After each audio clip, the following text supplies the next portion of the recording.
try to break it down and build again. Yeah, every time we try to make up for something lost, you know, we're never letting go. This time we can reach the sky on a prayer, we go higher than high. Yeah, wide awake, it's a big mistake, 'cause it's something we can deny. But with a love like this, we'll never fall. You know those childhood memories that just stick with you? Those were the days. Take me back to the good times glow, when the world slowed down and the TVs glowed. From Mario jumps to TGIF nights, everything felt just right. If you remember, this is your song, where you came from, still lives on. Kick back, relax, stay a while. Voice of the people, USA makes it feel worthwhile. Grew up halfway between two worlds, mixtapes and modems, boys and girls. We saw the change, we felt the shift, but those memories remain a gift. So if you miss when life felt real and laughter echoed through the reel, this night's for you, come take your seat. We're past and present. Little TGI Friday here. Got any cheese? Every Friday we get to go and pick out a video. We don't record over this one. If I remember this. Welcome. Be kind, rewind. TGIF Friday Throwback on Hollis-tics, bringing back the good times every Friday night at 7 p.m. Eastern Time across social media and Voice of the People USA Radio and TV Network. It's Friday night, and the mood is right. We're gonna have some fun, show you how it's done. TGIF. TGIF. Yeah. Aw.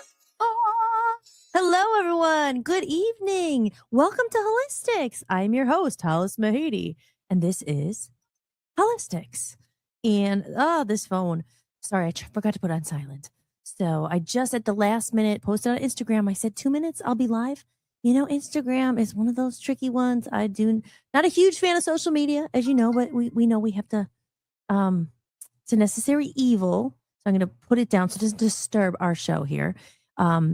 But you know, you post something and then you don't know if it posted. So you push it again and then you look and it's posted like 10 times. And I'm just like, but it posted. So, oh, thank you. No, I got it. Thank you, honey. I appreciate it. My assistant over here wanted to come to the rescue because he's an Android user and he knows everything about Androids, apparently. But I'm like, I don't care anymore, though. So I switched over to Android from Apple. iPhone I had for so long, and I don't really love this phone because I'm not used to it. I'm getting a little bit better, but as I said in my previous episodes, it's a good thing because I am on the phone so much less than I used to be, which is good. Like there would be times like I just won't leave the house without it. And I'm like, it's always good to have your phone, I guess, but like I will go into the bedroom and I would always bring it with me everywhere. I mean, it's like such a bad habit, like everywhere. And now I'm just like, oh, that thing and, you know, whatever. So I think it all works out for the best. But besides all that, I am Hollis again, and this is Hollis-tics. So happy Friday, everyone. TGIF. Where does the time go? I always say the same thing, right? Oh my gosh, we are coming up on a big weekend, not this weekend, but next weekend. And I want to hear in the chat room what everyone has planned because it is a big day. It's 250 years of the USA, of America. It's America's birthday, but it's a big one, 250 years. And they say a lot of these, like, is it empires or that they crumble before 250 years. So it's a big milestone to be able to get to that. And we're still here. So let me know if you guys have plans, fireworks, things like that. You know, I'm sure there's going to be a lot of fireworks, and it's exciting being in Cleveland because Cleveland is really cool. Jen and I have to figure out what we want to do for the 4th of July. I said, I want to do something. You know, I love the 4th of July just because, well, I love summer. I love pools and I love barbecues, which I always talk about. And just the 4th of July it's just such a fun holiday. You know, it's a celebratory holiday, and there's always, because of the time of year, it's always, you know, there's going to be, hopefully, knock on wood, good weather. It's not going to rain. I guess the worst thing, it could rain, but you know, it's still warm. You know, when it comes to other different holidays, and they're not, like Labor Day. I feel like no, Labor Day's still warm. There's a Memorial Day, which isn't, it's not a celebration, but it's the Memorial Day weekend. It seems like it always rains at that time. But I feel like you're pretty safe on the 4th of July. Like you're like, okay, I'm gonna get a good day, hopefully. And so hopefully it involves a pool, you know. Fireworks are nice, even though I never ever set them off myself or anything like that. Just like, no, no. When I was younger, we used to go to my lake house sometimes on the 4th of July, and my aunts would they would have sparklers and those, remember those like little snakes? I don't know, like you would light them and they would like curl and then they would like turn into that gray dust or whatever. I always remember those memories. But yeah, I mean, a lot of people get hurt with fireworks and stuff and killed. You have to be very careful. So I just, won't light them myself or anything like that. But I enjoy a good firework once in a while. So yes, but it is Friday. So we're going to do a little bit of everything today. Some nostalgia, throwback, it always puts you in a good mood, I think, to reminisce a bit. Dan did his show last night. He went into a whole like segment when he was talking about, growing up in the 80s and just things that we used to do. Not really movies and stuff, but just, you reminisce the memories. So that's what Friday the vibe is here. I go into some other stuff because I have some big news. Oh, okay, great. Thank you. My assistant just told us we're featured on Rumble. Oh my God. What that means is, more people probably see it than if it's not featured. It's kind of like a boost, like an advertisement thing. Again, once in a while. So thank you, Rumble. I appreciate that. It doesn't happen all the time, but when it does, it's a nice little boost because, maybe more people will discover and they'll become a fan of the show and then they'll be able to connect more. As you can see my little sign up here. We'll get into the housekeeping of the night before I get over to the comments. I'm going to see some comments there and say hello to everyone because, as I said, the show is just the show. It could be a bit boring if no one's in. It's not boring. I don't know. Am I boring? Hollis? Sometimes I feel like I say like a lot. When I watch my stuff back, I'm like, oh yeah, like. I don't know how I would even quit. How I would work on that. What like one of those things where you have to pay $1 every time you say like, and then you just stop. You'll definitely stop saying it. Not like it's a bad thing. Is it a bad thing? Like some people, there's a different accent, like, oh my God, like, oh my God, like, oh my God, like. I do say it quite a lot. I say ew. I used to say ew a lot. Except I still say that. Well, some things are worth an ew. But sometimes you go, ew, like, oh my God. But yes, so I don't know. So I am self-aware. I watch, sometimes I don't watch them back like the way I used to in the beginning. Not at all. I don't really have that much time and to do that, but I made some clips of them, so I'll do my clips and stuff. And they're like, wow, I don't know, I've said like 100 times in that one. Maybe I won't use that clip. But yeah, so little housekeeping. This is a community for people navigating a changing world, and we are in a changing world, changing for the better, changing for the worse. I think is what you make it. And if you guys have been here from the beginning, 39 episodes ago. We are on episode 39 tonight. So next week we'll be getting into the 40s, and I'm very excited. I'm going to announce that we have 2 guests coming on, not next week, but the following week. So I have someone on the 6th and the 10th. I'm going to tell you they are in a minute. And I think I mentioned it yesterday, but I got confirmation from both guests. So I'm very excited about it. I haven't had guests since, who was the last guest? Was it Jason? No, Thaddeus. So I've had 4 guests so far, right? I had Chris, Jason, Jessica, and Thaddeus. So that's 4. So I'll have 2 more soon. That'll be 6. I like to have guests. Like I said, I went back and forth. Guests are a little bit more work because I want to promote it and make a little reel. So they're a little bit more work, which again, I don't mind as long as I love the guest and I'm happy to promote them because I don't get anything for it. And that's not why I do it, but it does take my time. And like I said, I a little, just a gratitude or, help each other, share each other's stuff. If you're going to want to be on the show. And if anyone is watching and would like to be a guest, send me an email. And now I'm just asking, why would you like to be on the show? Have you watched the show more than once? Or have you watched the show ever? What do you like about the show? And why would you like to be a guest? What are you doing? That's cool? What are you doing to create a positive impact in the world? Not just self-promotion, me. I'm not into that. The show is called Hollis-tics. Of course, I talk about myself.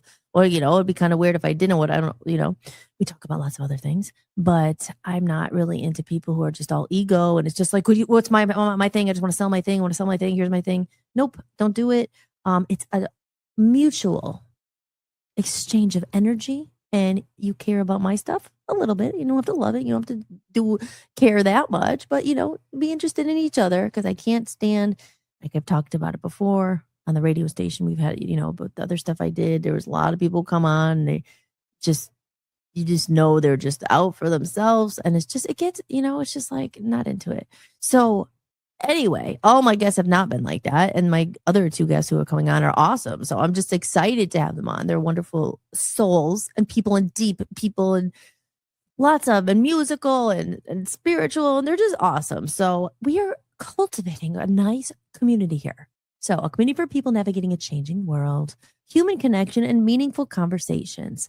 I try to do that here. We talk about silly stuff. Like sometimes, like, who knows what direction it goes in. Friday nights, or we could talk about, like I said, Full House, to Family Matters, to old movies, to music, silly stuff, candy. We talk about a lot in food on Fridays for some reason, but all that. But at the end of the day, it's about being a place where people can come. And I like when people come back. It's really cool. I remember last Friday we had a new person, and I make note of anyone new who comes in, and I hope they come back.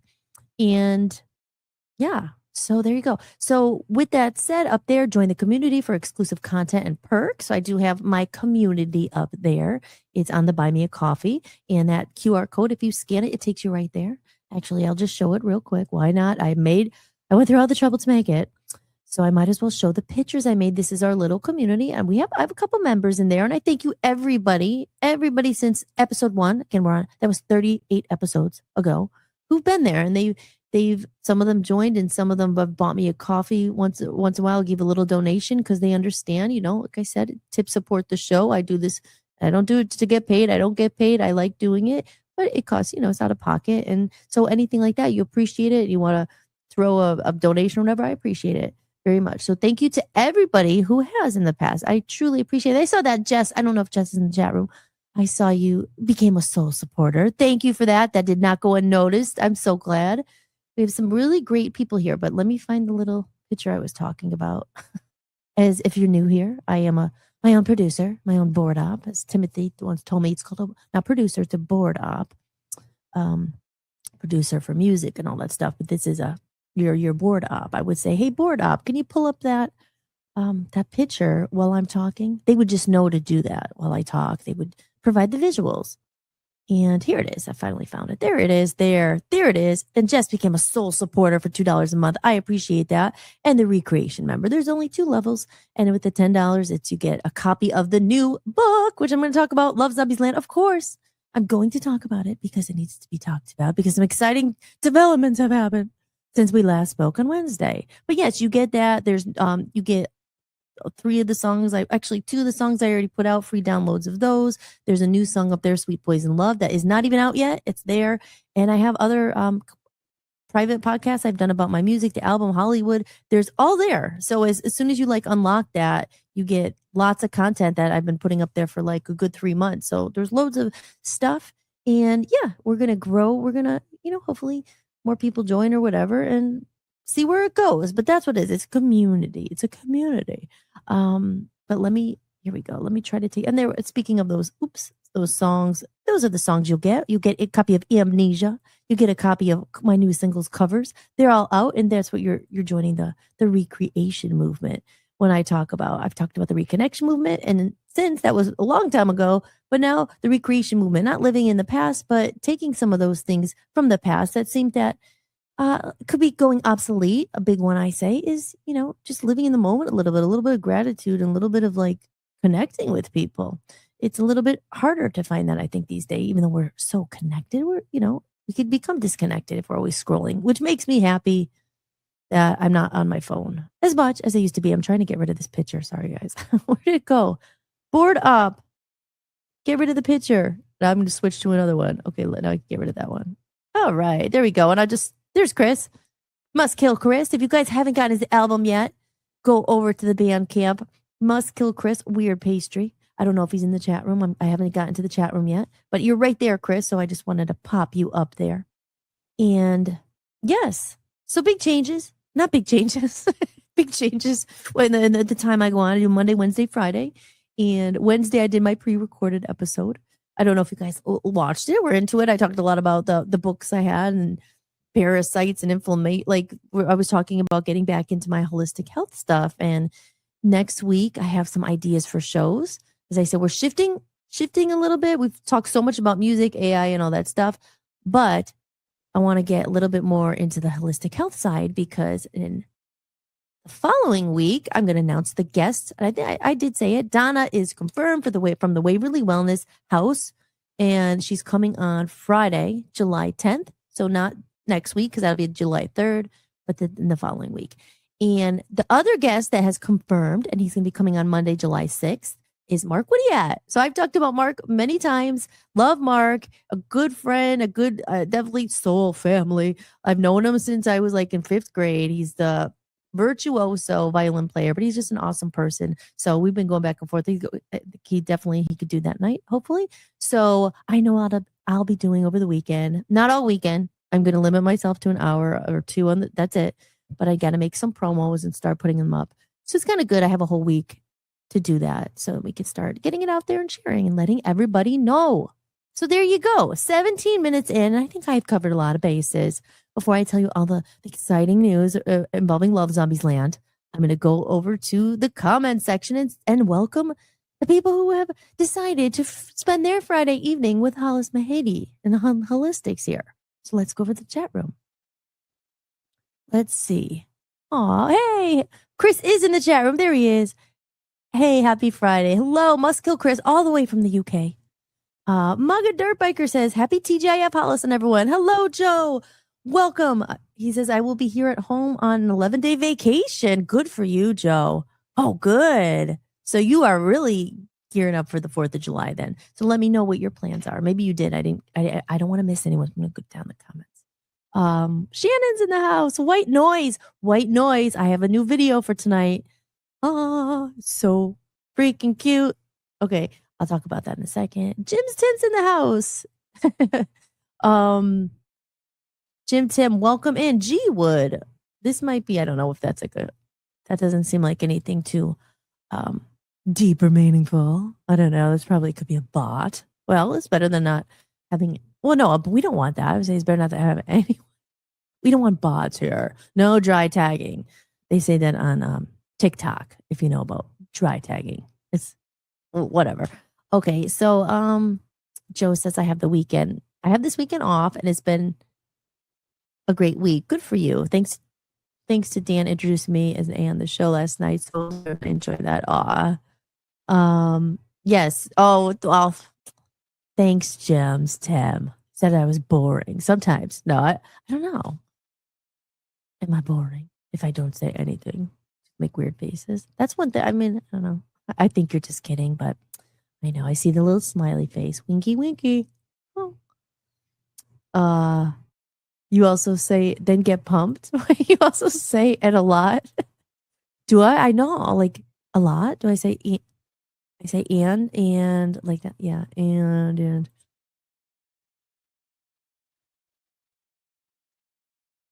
Dark Knight says, first time seeing. I've only seen 3 minutes, so not a good judge. Good luck to you. Well, thank you. Well, hello, Dark Knight. Well, thank you. I don't know if you're still here.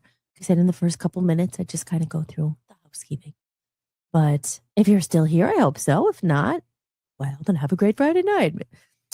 He found us in the big world of Rumble. You know, sometimes you'll get, like I said, if you get featured, you might get more people like find you because it's like on the editor picks or like, oh, we should watch this or whatever. But we haven't gotten to the meat and potatoes of the episode. We will get into the TGI Fridays, but you know, it's TGI Fridays. There's really no rules. Let me know what's on your mind, guys. Check it out. Chris says, I'm here. There's another person this is a name I don't know. Vorgun. Vorgun says so. So what's up? Yeah, he's getting ready for 4th of July. There he has his flag there. Oh, Jim Tim says, what is your favorite types of proteins and amino acid powders? Okay, we'll get back to that. Hold on. So glad Aaron's Aaron's in the house. Hello, Aaron. So glad to be part of this chat. Well, we are glad to have you. It's not the same with that when someone's missing, we notice. So I know I notice. So I'm glad you guys are here. But yeah, back to what, proteins and amino acid powders. I used to have that spray. Not spray, it was like it's called like, it sounds so dumb. It was Bragg's amino acid blend, but it was like almost like soy sauce, but it was full of all those like proteins and stuff. Powders, I don't have a favorite one, and protein, I have some powders. I don't have like a favorite one. I've used them before, those kind of protein powders and stuff. What, Aaron, you had one you gave to Dan once. It was like a super fruit blend or something. But yeah, I don't know. Let me know, Jim Tim. I know you're into all this stuff. What do you recommend? I know you're a workout person, so I know it's like the whole thing with the protein. I started talking about it the other day, Wednesday night, about the books and everything. And I started, when you have so many, I'm like, well, which one do I start? What should I read? I don't know. I just picked one up. It was called Liver Rescue. It was one of the books. I don't know if I showed that one. I think I did. It was the same book, The Medical Medium or something, and the guy, I forget his name. It's not, I don't have it in front of me. But I just started looking at one of the books about the liver, and I had heard about that fatty liver before, but just like, wow. I mean, obviously, like, everything's important, but like the stuff that the liver does, and reading about that, how that is really linked to a lot of things that are wrong in the body. Like a lot of it starts in the liver.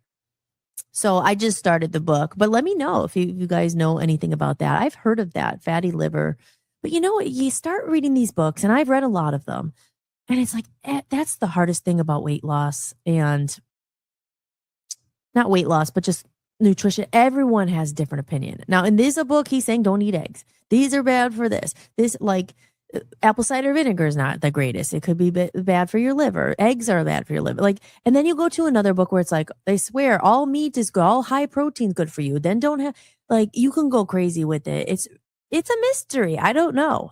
I've tried so many different things.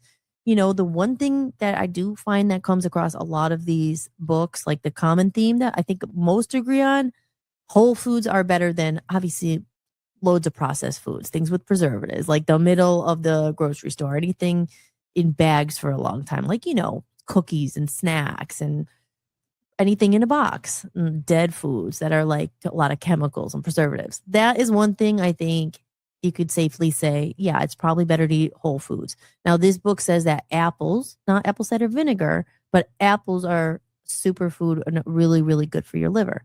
Then you go back to the old saying, right? An apple a day keeps the doctor away. There's something to that. That's a really old, saying. My mom always ate a red delicious apple every day. And then I had an apple I got, and I didn't eat it. And I went to look at it after I read it. I was like, I better eat my apple. And it was soggy because I didn't eat it. It was out too long. So I'm going to get an apple. I'm going to start eating an apple a day.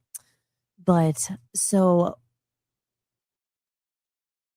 Jim says elevation from Aldi's, Brick House Nutrition, chocolate, vanilla, or peanut butter. I love peanut butter.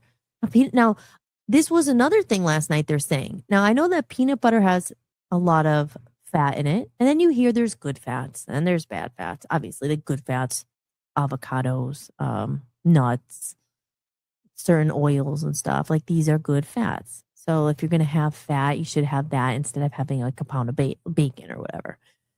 So, but then this is say the fatty livers. He's saying like high fats aren't that good for it. Like if you're trying to detox your liver, there's certain foods, but there's so much.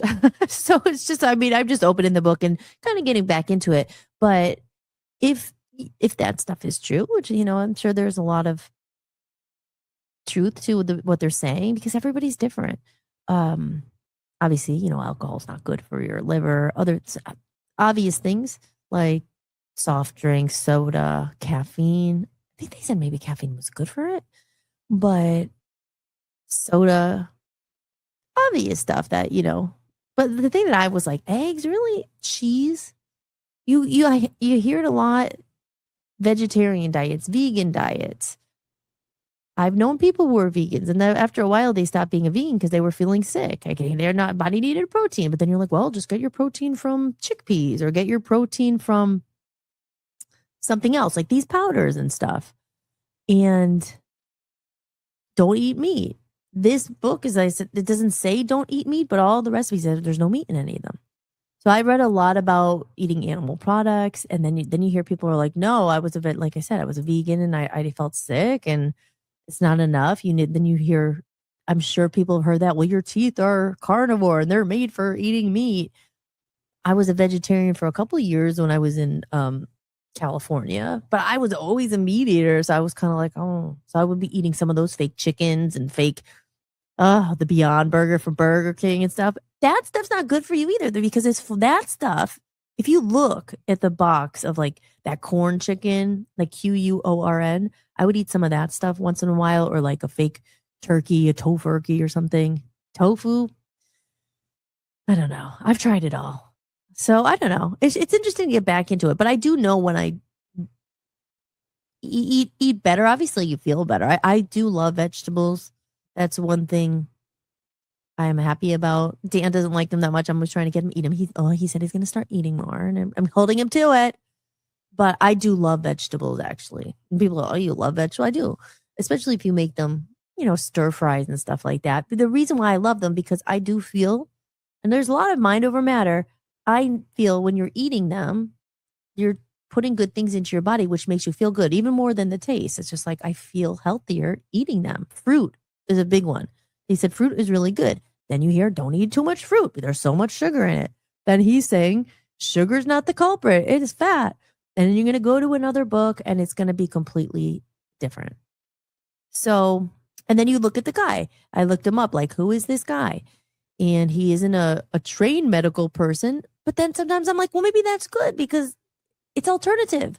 So then you're people like, oh, well, according to scientific, there's no scientific proof behind that. And he's called like the health medium or something, spiritual medium. So somebody said some of this came to him when he was like 4 years old, although how food he should eat. I don't know, guys. There's a lot. So that has nothing to do with Friday night TGIF, but I think it's interesting. But as I learn my knowledge, I will share it. And as I said, I share what I read when I come across, and I say my disclaimer, I am not a medical professional. I am not a nurse. But it's why I'm excited to have Donna on. She's a trained nurse. She has 4 decades of experience. I know this. I mean, I know it because when I met her, we became friends, and I learned a lot. But I was reading her bio today, and it's on the Waverly Wellness House. Actually, let me pull it up so I could show you. We can start to prepare for our guest. Get your questions ready. I'm going to pull it up here. Hold on one second, because she's awesome. I'll show you a picture of her. Waverly Wellness House. Scranton. It's not really in Scranton. It's in Waverly, but it's in Clark. Oh, here it is. So now, board up, Hollis. Can you please share the screen? So let me just share the screen here. Share screen. Oh, there it is. Okay, let's share. All right, now let me go back here to my StreamYard. That's where we are. Actually, I need to make my screen here a little bigger. Oh no, now I messed up. I may need my, there's a delay on this, but I may need my assistant. He's usually there. Hopefully he's listening because I did something. I don't want to X out of it. So in the meantime, as I'm trying to pull this up here, sharing, I'm scared to do anything with the screen because I don't want to close myself out. Let's see if it'll come out here. There he is, my assistant. See, I'm the board op, but luckily I have someone who knows this computer a lot better than I do. Thank you. Thank you very much, Dan. So here we go. Sorry for that little footloop. I just made that word up. Okay, let's see. Here we go. We're going to add to the stage. There it is. Okay, cool. So let me go back over, but home and about. Okay, so here's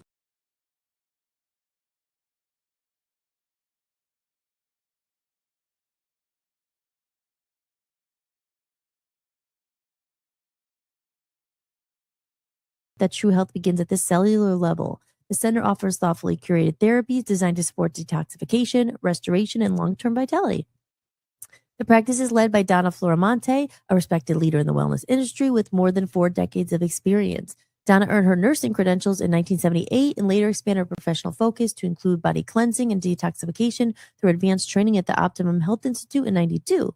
She holds multiple certifications in massage therapy and electrolymphatic therapy and is one of the fewer than 600 board-certified colon therapists worldwide. Wow. In 1997, she brought colon hydrotherapy to the region and founded the Waverly Wellness House in Waverly, Pennsylvania. Under her leadership, the center blends clinical knowledge with holistic wisdom. Each service is delivered with precision, intention, and deep respect for the body's natural ability to heal when properly supported. So for more than 27 years, Donna has helped clients achieve optimal health through a personalized, results-driven approach that integrates nutritional guidance with advanced therapies. I know you guys could read, but I'll just read it anyway. Services include colonic hydrotherapy, lymphatic treatments, full spectrum sauna, hyperbaric oxygen therapy. That's something I really wanted to always try and I never did it yet. Chiropractic care and reflexology, all selected to encourage cellular health, immune balance, and system renewal. Every recommendation is guided by individual physiology and personal wellness goals. The Waverly Wellness House is also a restorative space by design. The environment is calm, private, and intentionally created to foster comfort, discretion, and deep relaxation, allowing clients to slow down, reset, and reconnect with their health. At the Waverly Wellness House, wellness is not a trend. It's a lifelong commitment to informed care, proven experience, and sustainable well-being. All right, let me go back here. Okay, so I just read all that, obviously. I know you, like I said, you guys could read. But yeah, so there's a lot. Let me actually put my background back on there. Oh, sorry. There's so many cool things. Like when I met her, as I said, when I was working at Harmony Wellness, and I was in charge of, I did a bunch of things, but I was actually, the place is beautiful. I mean, they have a whole huge like complex inside, but I worked in the little, I don't want to say it's a studio. It was like a little house. No, it wasn't really a house. Anyway, that part doesn't matter. But I was in charge of the red light therapy bed. And I would have clients come in and they would go under the red light therapy bed. I'd turn it on and off for them. I'd tell them all the benefits of red light therapy because I learned a lot there about when they talk about their cellular health. That's what she said on there. It all starts at the cellular level. What does that mean? We're going to get into it. But I liked it so much that I got my own red light therapy bed. I did mention that. And maybe I'll do a little tour and show you it. Not right now, but I'm going to have to pre-record that and start using it. Like during the winter, I used it a lot more. I haven't used it lately, but it's right there. So I should be using it every day. But red light therapy was what I was focused on the most when I was there. I did other things too. Like I said, I was actually in charge of the weight loss program they had. And I done the program myself. Sorry, I've been itchy nose. It's not a nose on my lip there. We're live, guys. It just was this. Go ahead, everyone. Itch themselves if they need to. I'm not looking. You're only looking at me. But yeah, so many cool things that Inner Harmony Wellness has. I'm saying have, like it's still there. But I haven't been there in a long time. Ever I stopped working there. I moved, so I didn't go back. But we kept in contact with Dr. Peter and obviously Donna. And I've been saying for years that Donna needs to get on the show, but I didn't have Hollis-tics yet. So I have it now. It's happening. But yeah, so I would do the red light therapy and the holistic weight loss program I did. And that was just, again, that worked for me at the time. I lost 20 pounds doing that. And it was right around COVID, after the effects of COVID. And I had gained weight. I was home. I was back in Scranton. I was drinking and I was sitting in front of a computer all day. I'm not, you just get out of your daily activity. But prior to that, when I moved home, I was working in a casino. I would be walking 5 miles a night. I'm just walking, and not even just like you're consciously going to the gym all the time. It was just, I was active. I was always out doing something. So, when you go home and during COVID and everyone is just sitting there and you're just drinking, and not everyone did that, but I gained weight. So when I was working there, I was like, okay, this is my chance. I gotta like clean up my life. And it was a great job and it led to a lot of great people and stuff. But anyway, back to that. So the Waverly Wellness Center wasn't very far from Inner Harmony Wellness, and they had other things that Inner Harmony didn't have, like the hyperbaric oxygen chamber. That's something I really wanted to try because when you talk about the cellular level, the cells in your body, I mean, we're made up of like trillions of cells. Even when you like take a shower, I think cells, you lose cells every day, but then they come, come back or regenerate, more come. But when you hear about cells and the health of your cells, I mean, maybe you don't hear that often, but everything at a cellular level, even when you think about, disease, cancer stuff, it's cells go awry, or cells are like misforming or going in, so dis-ease in your cells, disease, cells. I don't want to miss anything here. So everything starts at the cellular level. So red light therapy is good for, so they say, the studies say that it helps at a cellular level heal. And ATP is something that's for energy. Jim, probably know about that. I can't say what it stands for. It's something long, but ATP is what's in your cells that gives you the energy. Because a lot of people would come in and say, I heard that red light gives you energy and stuff. And it's supposed to, the light goes deep into your cell and helps, rejuvenate some of maybe the broken cells, not broken, but the weaker cells and stuff like that. So, hey, I use it, and when I use it, I always feel better. So they said, and I have a whole book about that too, but all the benefits to it. Some people will come in, they just for weight loss. They heard, that it helps shed belly fat and stuff like that. I mean, you have to do it a lot. But I mean, there's no really miracle for that. I mean, you have to use all this in conjunction with the healthy diet and exercise. You're not just going to go and like sit under a light and lose weight. So, but it could aid in that. But taking care of your cells and cellular health and all that is important. I was reading about the liver cleanse stuff, that when you really cleanse your liver, that is good for anti-aging. You start looking younger because your liver is linked to so much. Lots, guys, lots. Hollis for peanut butter. I like peanut butter. Just as a treat. You're not eating a lot of it. White Noise says avocado, eggs, and tomato on food for life. Sesame bread with a sprinkle of balsamic. Oh my gosh. Speaking of avocados, I was craving avocado toast. I don't eat toast that much anymore because, bread and all that. I love avocado toast and tomato, sesame bread with the sprinkle of balsamic. That sounds so good. I love that. Sometimes I put sriracha sauce on it and everything bagel seasoning. So I didn't have bread yesterday. So I'm like, let's go to Dunkin' Donuts has avocado toast. I used to eat it like a lot. And then I didn't eat it for a long time. And I was craving it. So I went like $4 or $5 for it. And I'm just like, I wanted more. It was only one piece. So we went to the grocery store and I was like, I'm buying a loaf of bread. And I bought actually because Dunkin' Donuts is like avocado spread they put on it with the everything seasoning. It's really good. It just goes fast. It's only one piece. I'm like, well, you could buy a whole loaf for like $4 or $5 and get your own avocados to put on it. So we went to the store. I'm like, I don't care. I'm getting it. And I splurged on the Dave's Killer Bread. Did anyone ever have that? It's my favorite bread. It's so good. I remember Aaron. Did you ever try it? I don't know if you liked it as much as I did. I was like, Aaron, you have to get it. It's more expensive than regular bread. It's a little pricey. It's like it's usually $6 at least. I mean, but bread now is not cheap. Some bread's like $4 or $5, most of it. But sometimes it's $7. But it's so freaking good. And I think I talked about it on the show before. It has like you're attracted to because of the marketing. I'm like, ooh, Dave's Killer Bread. There's a guy with a guitar on it. I'm like, oh, what's the bread is that? It's a musician's bread for musicians. But I don't know why I love it so much. It's just so tasty. It's thick and so good. There's different ones too, like some with flax seeds, some with different seeds and stuff.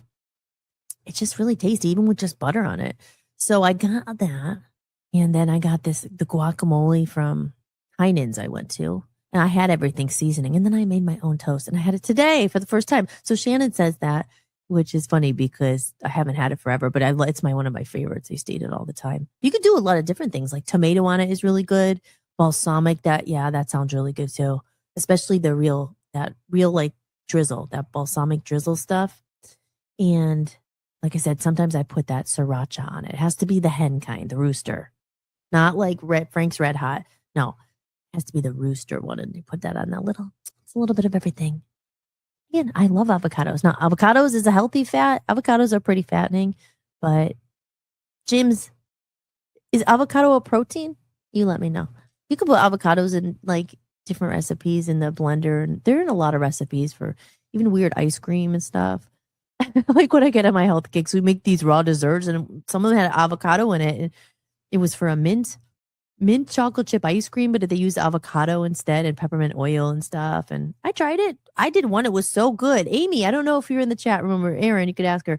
Do you remember that? It was in the freezer and we left and you had some of it. That was avocado with the mint oil and bananas, frozen bananas. Bananas are in a lot of those recipes. It's almost always bananas, frozen bananas, frozen bananas are in pretty much every smoothie. I mean, you don't have to put it in, I guess, but they're like, I feel like that's like in all recipes. And people then they say bananas have too much sugar, you shouldn't be eating them. Then people say make sure you eat bananas because potassium. Blah blah blah. There's a lot. I'm talking like a mile a minute, I feel. Aaron said that sounds so good. White noise. So glad you were. Yes, right. Aaron, doesn't that sound good? You think though? I think so too. That sounds so good. Hop has graced us with his or her presence with a, what is that supposed to mean? That smiley. It's not really a happy face. Maybe they're not in a good mood. Maybe they're here. We could cheer them up. If they say anything else, we'll know. Oh, here we go. There. Nuh-uh. And me thinks the green smoke works better. Okay. Maybe the green smoke is a marijuana. Hobson, are you sick? Yes, I am. Anything? I'm just catching up, so I might have missed something. But if Hobson, if you're still here, let us know what you mean. Do you mean like marijuana? Because I've gone into that too. You know, it's just I never really smoked pot. I mean, I did in California and stuff, and I mean, I've smoked it before. But I mean, as I've said on the show before, Dan's mom was very sick, and that's the one thing that helped her. So, you know, I don't personally smoke, but I'm for it. You know, if it helps people, there's a lot of different CBD oils and stuff. You know, I don't. For me, I mean, there's a difference between just getting stoned all day and being a stoner and just sitting there and eating. Again, not judging, whatever. But if you're really using it for pain, it is natural. I mean, that comes from grass. That's what they call it, right? It comes from Mother Earth. I think it's when you do other things to it, but it's amazing, right? Dan used to work, I mean, for many, many years at a not at a cannabis place, but that was his industry. He knows a lot about it. You know, he didn't smoke either, but he even was like, you know, he wants to try it perhaps down the line for pain, because that is a big thing that it helps with that. But there's so many different kinds, right? The sativa and different strands. And even when I used to smoke weed, not like I did a lot. Like I said, I tried in California a couple of times. And for me, I was always like, oh yeah. And then I could see why people would gain weight. I was just like, the food does taste really good. I'm like, oh my, you didn't even think a carrot could taste this good with hummus. I'm like, this is the best thing ever. So it definitely like, you know, enhances your senses or makes the eating experience better. So I could see why people, when they're stoned, they just want to go eat food. But so different uses for it, you know. A lot of people, like they say, even for weed is better than alcohol, because alcohol could make people really angry. They say most people who are on weed, you know, you're just like stoned, you're like happy. So it seems definitely better than alcohol, where you could get in a car and be drunk and kill someone, God forbid, or lots of like, obviously, domestic disputes. Like alcohol can make you really freaking angry. That's why I don't drink anymore. It brings out a bad side. I mean, I don't know what it is. They call it spirits for a reason. They say alcohol is not the greatest thing. You know, it's opens you up to other things coming in.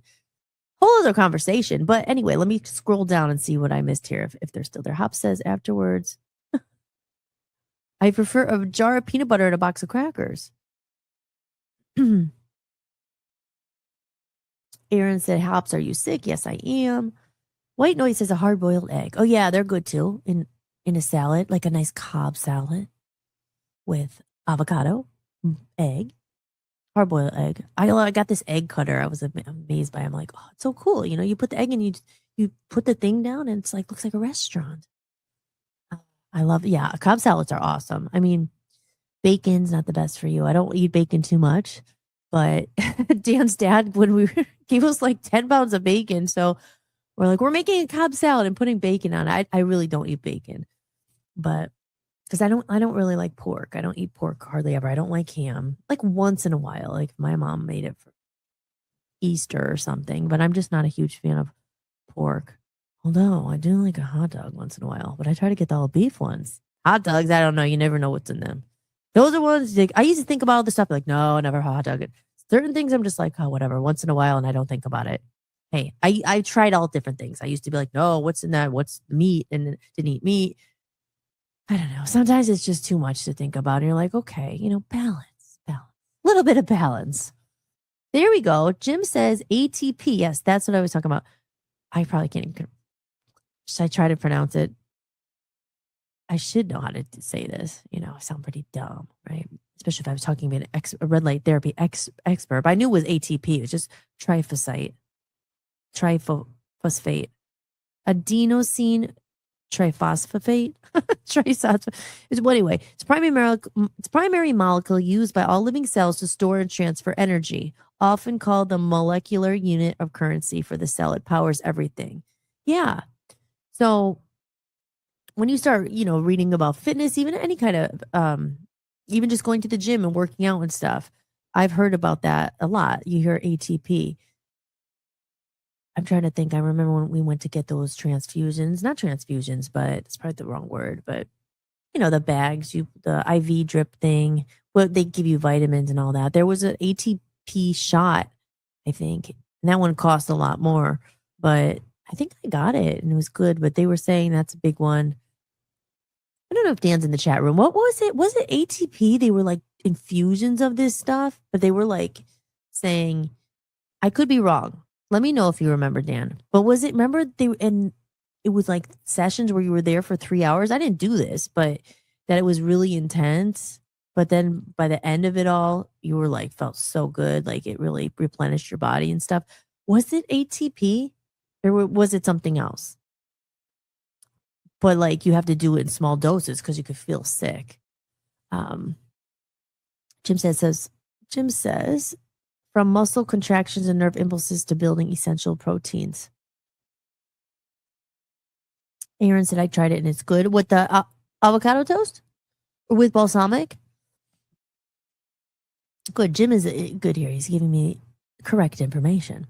And like I say, I always put my disclaimer, I'm not trying to spread disinformation. I don't know. We're just talking, so like if I'm wrong, like make sure, let me know.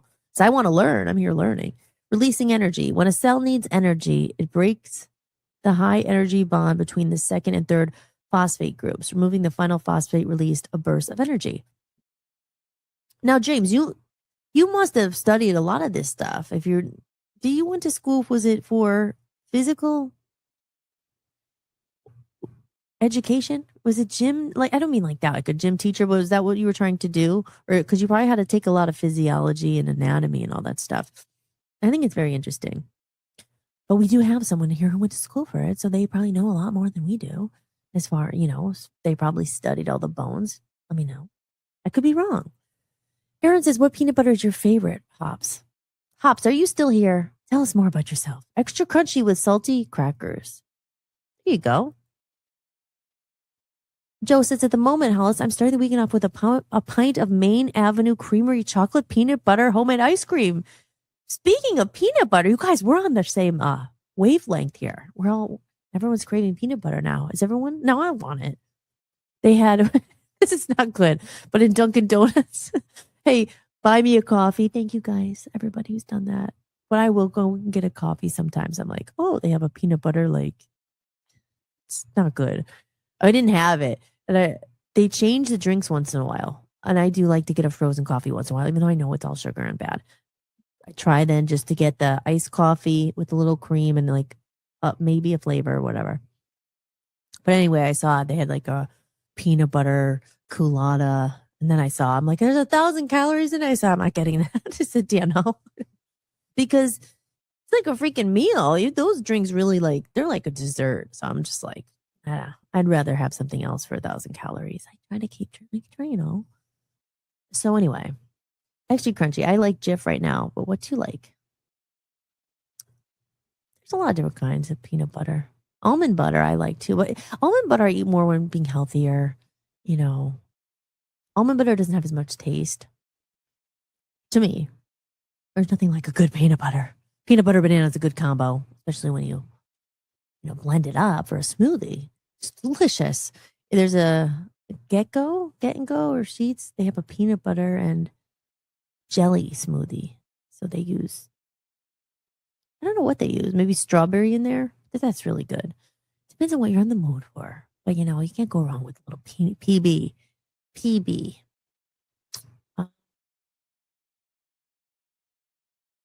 Hop says the cheapest because it ain't gonna last the night. Yeah. That's the thing too about peanut butter. I mean, it's not too expensive, so it's a good go-to food. It's not like like I said, when I try not to eat too much toast anymore, but I love peanut butter and jelly on toast. What's everyone's favorite jelly flavor?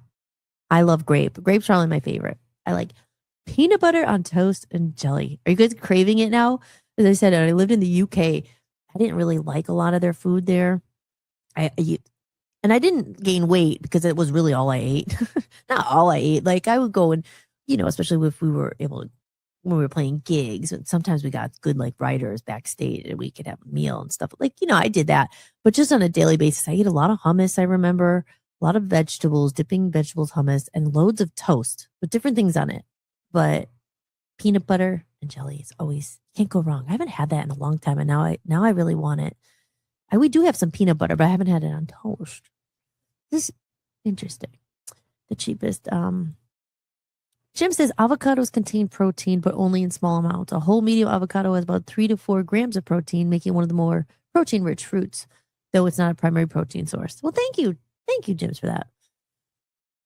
Yeah, it's weird. Avocados don't really have much taste. I don't think they have a lot of taste, but I love the texture. I love the texture. It's just something about it. But it's weird that, some people don't even hate it.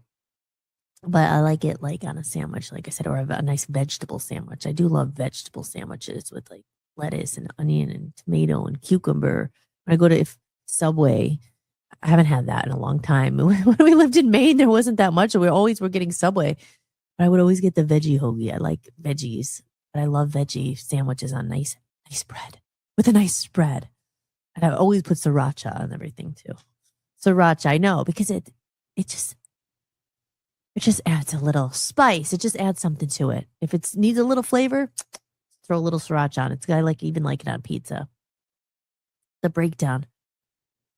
About 80% of avocado's calories come from heart-healthy monosaturated fats. See, that's the thing. I've always heard that, always read that about avocados are a healthy fat. Is that good for a fatty liver? I don't know. James, have you heard about that? I mean, I have heard of a fatty liver before. That could lead to a lot of problems. The liver is fat. As I say, I listened back. I used the word fascinating about 1,000 times, but I'm sorry. I think it is fascinating. I think the human body is fascinating. And the liver, we have to be kind to ourselves. Gosh, I'm sorry, liver. All those years I drank and stuff.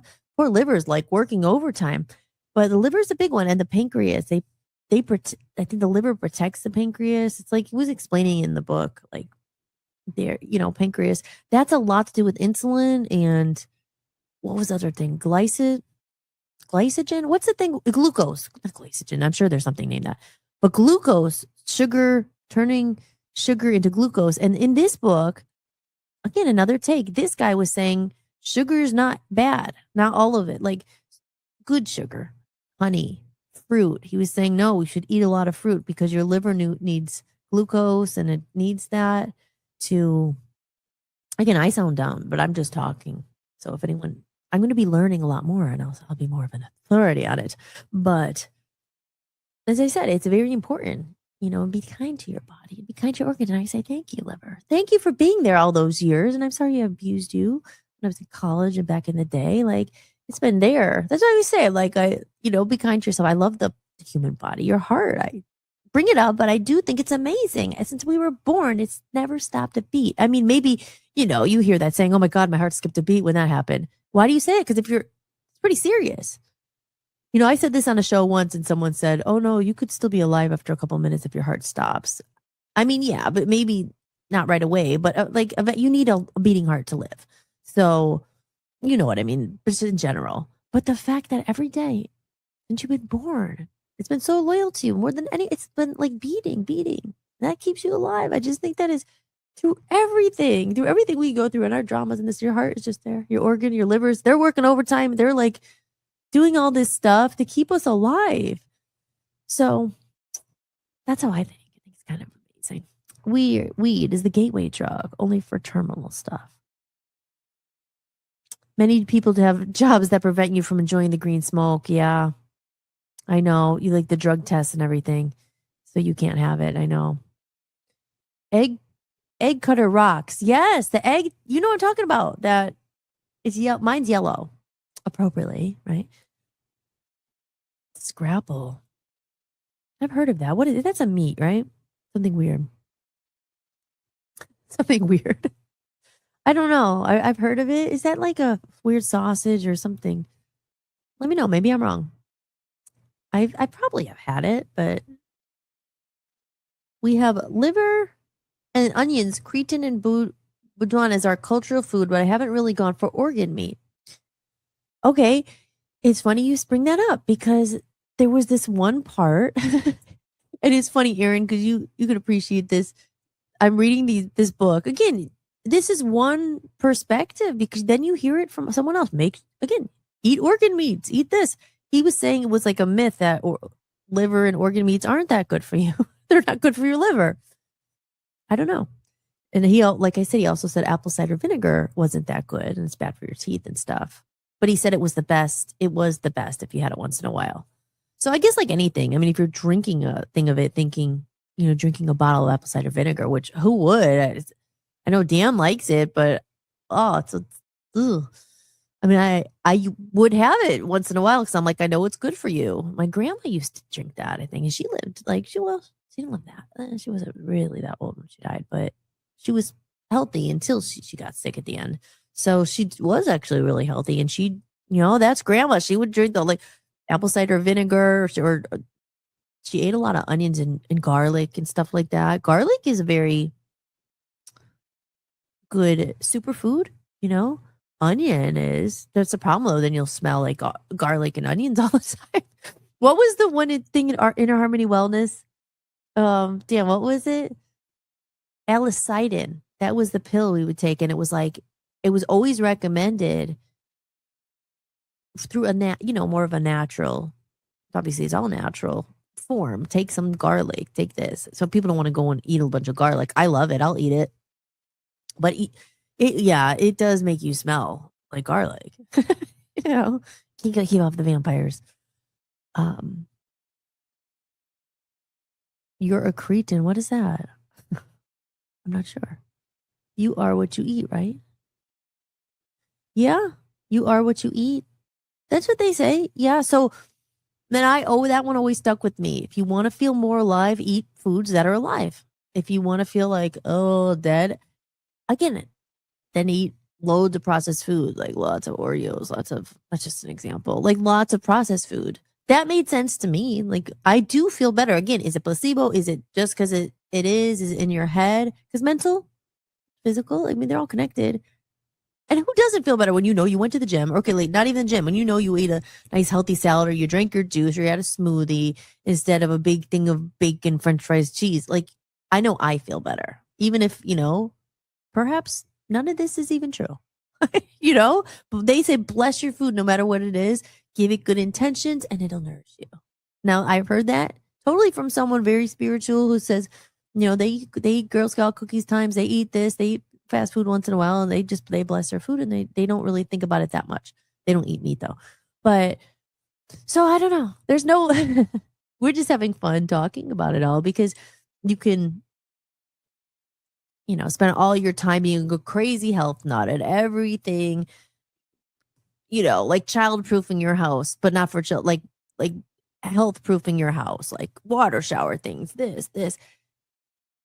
And it's always coming at you no matter what. You would get crazy with that stuff. Now, if it makes you feel better, like, yeah, fragrances, like it's in everything. Any cleaning products. Amy knows a lot about this. She uses her natural products. We've talked about that. Chemical.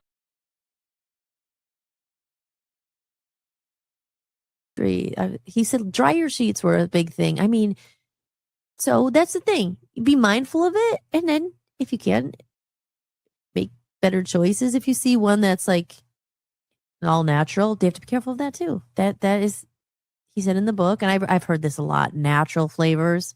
That's another line that is just like, okay, they don't really have to tell you what it is. It's not always good just because it says natural flavors. Because sometimes I'll get the sparkling water and it contains natural flavors. What is it? You know. Ooh, Hobson says, I was enjoying a peach. That sounds good. I haven't had a peach in a while. Peach cobbler. But even just a peach. But I think a peach cobbler. Peaches are good. Okay, so James, sport fitness administration management. Look at it. 2 masters. Psychology and MED, concentration and coaching education. Oh, cool. So did you have to take a lot of like physiology and like anatomy classes and stuff? I wish I had taken that stuff. It wasn't really until later I got more interested in this stuff. So, but looking back at it now, it would be very helpful to know. Even just like, again, for my own, I'm putting my arm up because that's where, maybe James knows. Tim's, I don't know if you saw my Wednesday episode, but I pulled, it doesn't hurt now, but I was doing hot yoga and I know I pulled something in my arm. And it's still there, even though, again, it doesn't hurt. It's not painful, but it's only like when I go back. And again, how often you do this? So you don't do it that much, but I can't do it because I have my little green screen back there. But when I go right back, like only when it gets to a certain level, right when it gets like right up, right in the back, it's like is it a nerve? Is that a nerve back there? It's like a pinched nerve or something. It's like hard to turn it all the way. Like I can turn it, but then right at that one spot, it just feels like it's like a really pinched thing. Is that a nerve or is that a tendon, a muscle? I don't think it's a muscle. I think it's like I don't know. And then you think, how do you fix that? There's chiropractors, right? There's chiropractors. I've done those too. I've talked about this on that show. Talked about that on this show. Oh, I did a backwards thing there. I talked about that on the show. Anybody have a lot of experience with chiropractors? I know, like we were reading about Waverly Wellness, she has chiropractors. I've been to one. It did help, but it freaked me out, like I said. But it's not your bones cracking. And I was like, oh, what is it? It's like the pressure being released from the air being released between the joints or something. So it did help. But that's again, I don't know. I'm quiet because I'm just like, whoa. Then I want to go to one. I want to go to one again. I don't want to do that thing with the head. Because when they did something on your back, I'm like, oh, yeah. Because like I said, in England, I got such bad back pain. And I think it maybe was because I was flying a lot and like into things. And then in a bus. One time I was in a bus and I was like that the whole time. And like, so there was a good year. It was like not I could walk and everything, but I would wake up, man, and I had lower back pain. They also say, again, there's the spiritual that a lot of stress is carried in your lower back. I don't know. Dr. Kate, Aaron likes peanut butter and banana. Hops like the root beer floats. Dan likes root beer floats. I would have one, but I never really went for that. Or a banana split, I never really wanted either. I mean, again, if there was nothing else, I'm like, yeah, okay, but it's not really my first choice. See, when you're going to go with all ice cream and be unhealthy, I'm going for ice cream, not fruit. You know? like if you're going to go all or like certain things, I'm just like, no, I'm having ice cream. I'm being bad. It's sugar. It's probably really not good. So I'm not going to have fruit. Banana is like more like, but maybe it's good. I don't really never even had a banana split. With the slug burger. What's a slug burger? That sounds so good. Yes, you can choose to be what you ingest.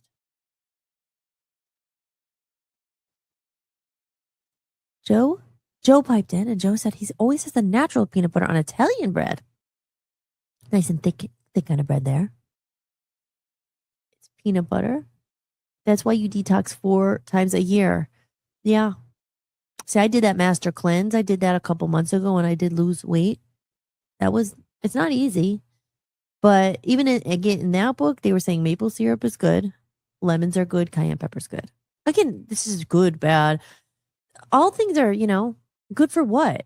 Again, if that's the hardest part, because you'll hear like, he's saying eggs are bad for your liver, but someone's like saying eggs are really good for this. So it's like, well, which one's more important? What do you have to, they're all important. But reading about the liver, it sounds like you really want to take care of your liver. But who thinks I gotta better take care of my liver today? But underneath it all, that is providing your heart, obviously, they're all important. Your lungs, your brain, your intestines, your stomach. But it says that the liver is very smart. And they said the stomach is not as smart. No, you detox every Sunday. Doing like fasting. Deanne does a lot of fasting. We're going to do another fast and a cleanse. Well, because, I would ask Donna about that. Donna's, the last time was a long time ago, but I know her husband was doing, and she's done it too, the master cleanse. Like, he did it for like 30, 40 days and doing, like, I'll let her talk about it. But that's the one with the cayenne pepper, lemon juice, and a grade B maple syrup. There's a lot to it. I've talked about it before. Stanley Burroughs, if you want to look it up, the master cleanse. I've done it. Anything, like everything is controversial. Then there's, should you fast? No, you shouldn't fast. Yeah, I don't know. You got to do what you feel.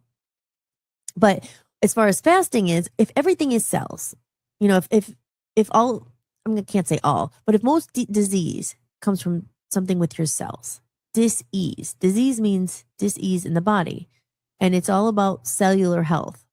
Because even like you said, like cancer and stuff forms from tumors, but it's your cells being abnormal and going like forming or getting, and that causes these issues.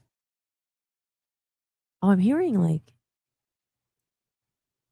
all of a sudden I heard hold on, I'm going to do a little break because I hear my computer going off and I hear my voice talking and it's making me weird. So let me play a little break and then we'll talk about more cells. And then should we talk? Because we're in the middle of something interesting about cellular health. Because it's important, because I want everybody here to be healthy, like as healthy as possible. We help each other. So I'll be right back. I'm going to put on, because it's already 8:07. We haven't even touched the surface of TGI Fridays, but this is TGI Fridays. But, I find this interesting sometimes more than like, Steve Urkel or anything. I get really into this stuff. But if Steve Urkel comes up and you want to talk about it, just let me know. So we will be right back after this quick commercial break. Oh, and then we got to play the Love Zombies theme song. I made a new video too. Okay, right back after this quick commercial break. Hey guys, have you noticed it too? The world is changing fast. Technology, AI, social media, endless scrolling. Sometimes it feels like we're all trying to keep up while wondering what we've lost along the way. The world is changing. This isn't about resisting the change, and it's not about living in the past. It's about bringing the best of what makes us human with us into the future. Authentic human connection, meaningful conversations, creativity, community, kindness, being human. I'm Hollis, and I don't claim to have all the answers, but like you, I'm simply navigating this changing world one day at a time. And that's why I created this community. It's a place for real conversations, shared experiences, curiosity, creativity, and connection. It's a place where like-minded people can come together and remember what matters most. In a world filled with self-promotion, this community isn't just about me. It's about us. So as my contribution, I'll share things that I do create. Music, podcasts, stories, creative projects, special events I'm thinking about having, and a complimentary digital copy of Love Zombies Land. A story for kids, but a reminder for adults too. But the real value here isn't just the content. It's the community we're building together. And if that sounds like something you've been looking for, I'd love to have you join us. The world is changing, guys, but let's bring the best of what makes us human with us. If you're interested or thinking about joining, head over to buymeacoffee.com/Hollis Mahady and check it out.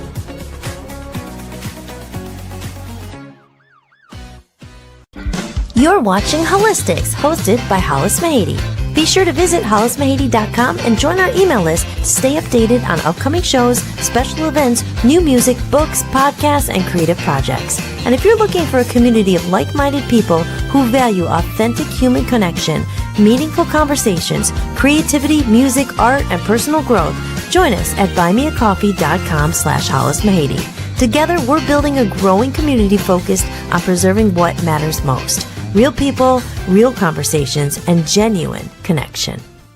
The world has forgotten something important, and it's up to Lolly and the Love Zombies army to help us remember. When the evil Drago unleashes dark energies and dangerous amnesia fumes across Earth, a colorful band of heroes embark on a cosmic adventure filled with friendship, imagination, and heart.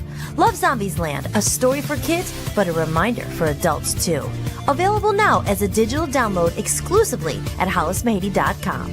Each copy includes access to bonus content and a special soundtrack through an exclusive QR code inside the book. Join the community at buymeacoffee.com/hollismahady and receive a free digital copy as a thank you. And coming soon, the paperback edition, which will be available on Amazon. Join Lolly and the Love Zombies Army on their mission to help the world remember what matters most: love.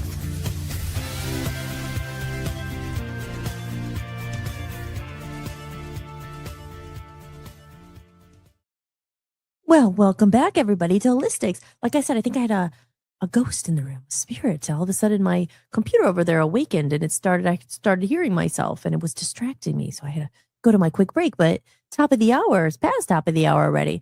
I guess you could tell I'm a little passionate about holistic health. It is Hollis-tics, after all, and I want to get back to that subject. If you guys are into it, like cells and stuff like that. But I do want to say real quick, I can finally say it today, and I could play the commercial because after many trials and tribulations, I got it today, and now the book is officially on Amazon. So I could play my little commercial that says now on Amazon because I don't know if Chris is still out there. Chris was the first one who got it. So you got the one page that was a little off-centered, but it was because of you sending it to me that I was like, I got to change that. I want to change that. I would have noticed. But it was the first page, it was off, and I know myself, it would have bugged me forever. It would driven me crazy if I didn't fix that page. Because like maybe people would have noticed and I could have been like, oh, but I just had to fix it. It was off-centered. So I fixed it. It came back good. And now I could confidently say it is now available on Amazon. And the link is in the description. Aaron, I am going to be sending you yours because I'm going to send one to my mom as well. So I'll be doing that very soon, maybe this weekend, but if not this weekend, Monday. And also another exciting thing, and these are just exciting to me. They came from Staples. I got like these, and I'm so glad I got the bigger ones. It's so cute. These are promo things, and I ordered a big thing of them, like 750 of these glossy ones. So I'm going to put these out, and if I meet anyone who, well, maybe kids and stuff, and say, hey, here's a book, and check out Lolly the Love Zombie. And the Love Zombies are here to spread love to the earth and bring connection. But really more than that, it's a whole, as I said, it's not just for kids, it's for grown-ups too. And I'm just so happy that Lolly the Love Zombie is out in the world now. And today I finished up another video for the Love Zombies bonus page. And if you do order the book, or the digital download is available on my website exclusively. But on all digital downloads and the books, you get a bonus page there with the QR code. And the QR code, when you go to that, you have to scan it. You can only get it if you buy the book or if you get the digital copy on my website. It doesn't end when the book is over. It does not. You scan this and it goes to a whole Love Zombies land. Just a bonus page with bonus soundtracks and videos. And I played a couple of them. And today I was doing the Love Zombies theme song. Oh, like it's so cute. I love it. Again, it's just seeing them come to life after so many years. It's just like, I love it. It just makes me so happy.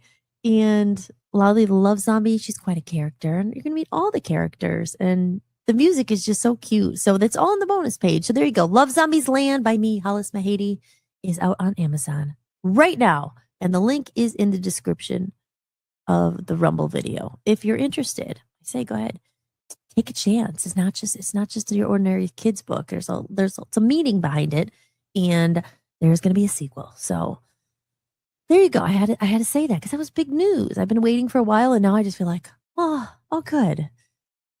Now I could actually move to the next part and to tell people about it and like let people know if they want to check it out. I'm just going up a little bit in the chat room to see if I missed anything. Oh, that Scrapple. It's a weird, I feel like it's a Wilkes-Barre thing. I've heard of that before. I mean, my mom, yeah, maybe it is. But I think I've seen it on menus here in Scranton. Let me know. Anyone else have heard of Scrapple? Aaron says, I think I would like Scrapple. It's like a meatloaf. I knew it was some kind of meat mixture or something. Shannon says, you feel better when you eat better. Yeah. The blood sausage was too much. Oh, no. Just the name of it. No, thanks. That was an Ireland thing, like blood. And then the haggis. The haggis was like sheep's intestines and a thing. Again, if someone just gave it to you, didn't know what it was, and you ate it, maybe it would be good. 1. Scrapple. Is grotesque. Okay, so I have a comment here. I would say from the peanut gallery, but I was asking it's not the peanut gallery because that means when you don't want their input, but I do want your input. We have someone here says Scrapple is disgusting. I've seen people in restaurants eat it with mustard, syrup, ketchup, relish, sometimes all of the above, mayonnaise, and butter. It is literally the ends and the leftovers all smashed together and put into a loaf. Okay, thank you. I will repeat that on the air. Yes. So Dan worked in a diner, and he was a cook for a long time in a diner, and he ran the diner and everything. But he just was so compelled. Shannon, do you like Scrapple? He does not. He wanted to make it clear, and his voice heard across the Ethernet, not the Ethernet, across the internet. He does not like Scrapple. He's not a fan. He said that people put mustard, ketchup, relish, all different things on it, and he personally thinks it's disgusting. But I don't know. So I mean, I've never tried it. After that glowing review, I think I'll pass. But Scrapple. And what we say, haggis. That was the thing. But what I was saying, like, if you didn't know what it was, like tongue, how about that one? Oh, just the thought of that. I worked in a Jewish deli on Sunset Strip for a while. It was called Greenblatt's. And they had really good food. But there was one thing was like, people would be like, I want a tongue sandwich or a hot tongue sandwich or a cold tongue sandwich. And it would be in the glass case like a big tongue. And I'm like, just knowing what it is. Now, if someone had just given it to you and you ate it not knowing it was tongue, you might like it. But just sometimes when you know what it is, that's why sometimes it's better not to know. Because I mean, you don't, that's why a lot of people are vegetarians. They don't want meat. I see both points. Hop says crows are good eating. So are gulls. Ever tried deep fried vulture? Are you being serious? No, I haven't. I've tried a lot of things in my life, but my my mom's husband, Smokey, he always tells a story when he was in Germany. He had like monkey brains or something. It was a French delicacy, and he was like, "Oh, it was the most disgusting thing ever," but they loved it. And he remember something else about he was forced to eat like 100-year-old egg or something. Does that sound familiar? Yes. Aaron says all natural remedies can be very powerful. Well, Amy, your wife, she's awesome. She knows a lot. So she's always making very interesting concoctions and foods and stuff. They are quite greasy. The deep fried vulture. Has anyone had a deep fried vulture? Aaron says, no, have you? They must be all dark meat. Are you guys serious? Is it like, do people eat seagulls? I mean, people eat duck. I just remember, I think I had duck once. I remember it was in Canada, in Montreal. It was a French thing, right? Because Aaron was saying, what's the thing that you guys have? The liver, the coton or something. It's a French thing. But that's liver. You strain it. Oh, okay. Oh, now we're talking, I know we're kind of all over the place, but it's okay. You strain it. It's a shoulder and arm. Deltoid rear. Is that what you think it is? That's what it is. Deltoid rear. It's weird. It's like again, I can't really do it, but it's like when it gets that, not even there, it doesn't hurt, but right when it gets to that certain point, right there, I'm like, oh my gosh. And again, you wouldn't really notice it because it's not impeding my daily life. Thank God. It's not get serious. But when I go to do the yoga again, I'm like, I can't really do that pose because I'm like, oh my gosh. I was stretching it last week, but it's been there. It's still there. It's been there for good over 2 weeks now. You have to stretch a little bit. Use icy hot. Okay, so Jim knows a lot. He's had anatomy and exercise physiology. All A's and B's. Good for you. Nutrition, injury prevention. Jim, Tim, you are so knowledgeable. I would love to learn more. Yeah. Like I said, I wish I had I invested a little bit of time and learned more. Probably. I know more about what I was talking about, but we're life learners, you know? So it's easier to want to learn something you're passionate about. Like I said, I didn't even notice the time goes so fast. I started talking about, wow, we were talking about the cells of your body and everything. But the cellular health is important. And then, you know, because the cells are everything. Because I remember with Inner Harmony Wellness, it was the anti-aging stuff. You don't want to put creams on your face and all that. But I've read too, the creams, maybe it helps, but it's really what's going on in your cellular level. Even with, I was talking about eczema on Wednesday. I used the example. I used to get eczema when I was younger on my wrists. Maybe it wasn't eczema. I think it was. That's what I thought it was. Then I would get really bad sometimes when I was working in the bar and I would dip my hand in that soap stuff. So maybe it was just an allergic reaction. Maybe I was just allergic to the soap because that's when it was really bad. But there were times that I had it before I worked in a bar, just on my wrist. And my sister would get it too. So like, is it a family thing? What is it? But then reading the book last night, it was saying that that's something.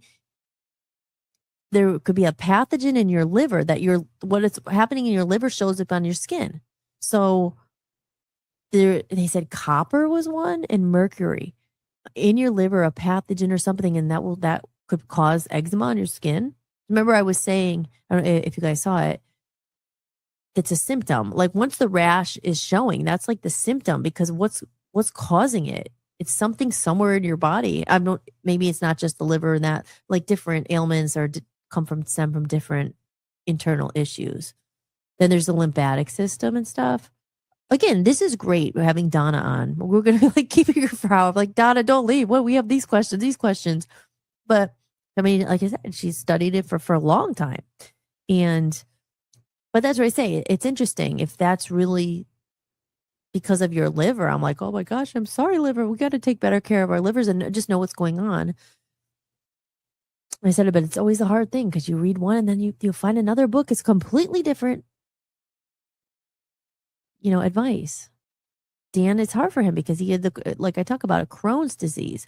Crohn's is a stomach thing, inflammation and like intestines, issues with that. They told him, don't eat gluten, do not eat gluten. And then he stopped eating it and he got even sicker. Like, I don't know. And then there's different Crohn's, and then there's gout, and then there's that. There's just so many things, and it's a lot. Well, Jim says, ask anything you want. Okay, good. Well, thank you. Over 20 plus years. Yeah, it has been, right? Though, obviously, since college. As we liver detox, we should eat liver-friendly foods. What would you suggest? I don't know. I have to look that one up. But liver-friendly foods, in the book I was reading, I don't have it in front of me, but it was like a lot of fruit. That was one. A lot of spinach was a big one. You hear that, right? I'm thinking spinach with something else. What else? Spinach with iron.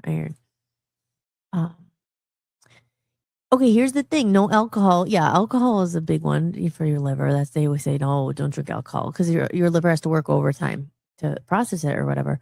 No fried foods. Yeah, probably not. And no sugar. That was the one where it was saying sugar's not the worst thing.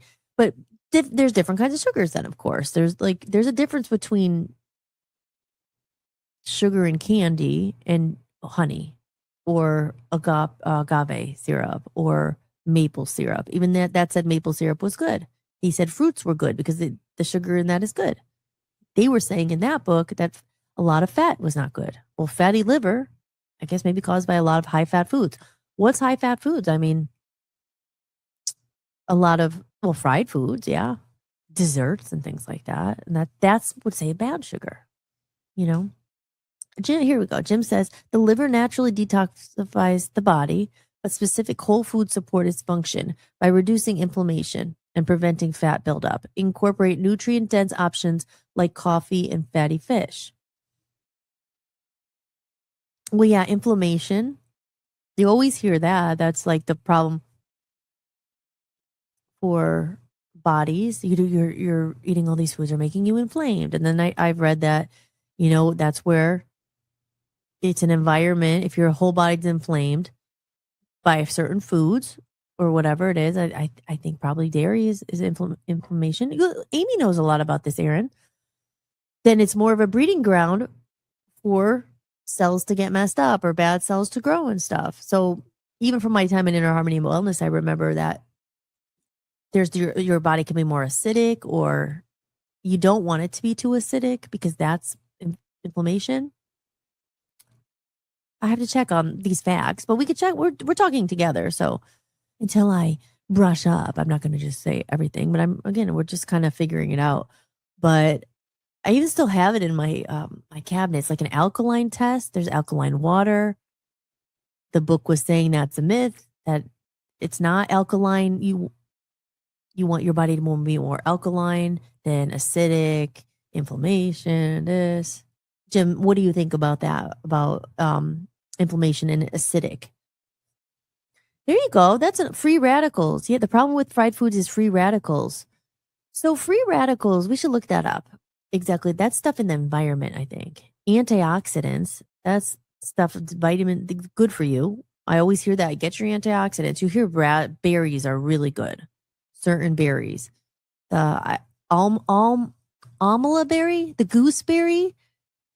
Because, you know, as I said, and I feel like I just keep repeating me. As I said it, I'm like explaining. But, you know, my dad died from cancer. I mean, everybody knows someone who died from cancer. Then shortly after, my aunt did it. Then Steve, my old manager. Like, people were like, you know, and so I was very into, still am, like, what causes cancer? Like, how can we prevent it? I mean, can we prevent, like, why, what is it? Like, what can we do in the meantime to try to do what we can to fight it, you know? Because there's just so much.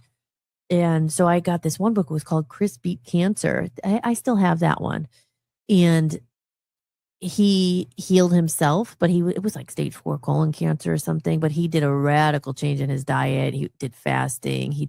And he had all these recipes. And I started making them, reading all about it. Like, I remember that was the gooseberry, amala, green gooseberry, raspberries. And most of the things that he ate, it was no meat. It was no dairy. It was all fresh fruits, vegetables, raw, a lot of raw, mixed with cleansing, fasting, juicing, lots of juicing. These are all things from Mother Earth. So, I mean, he healed himself. He's still alive. So, I don't know. That's a big one. But like I say, preventative health, if you can, in the meantime, you know, the symptoms is when it's like, don't wait until it's too late. Like, when you start seeing symptoms, you know, like, people don't focus on as much on preventative health. It's like, do what you can to keep yourself out of the hospital, because a symptom comes like it's showing what's already happened. Like, when you have a symptom, and as I said, a symptom, sometimes they'll just give you, here's a pill. It's like a Band-Aid. What's the root? What's really causing it? That's when I said he'd be a health investigator, like Dr. Lynn Lafferty. She's another good one. That Dan, like I said, he talked to, and he got some stuff for his Crohn's disease from her and stuff. And Dan doesn't do pharmaceuticals anymore. He still has issues sometimes, but he's better. Leafy greens to naturally appetize your liver health. Yeah, that was all of them said leafy greens. Coffee.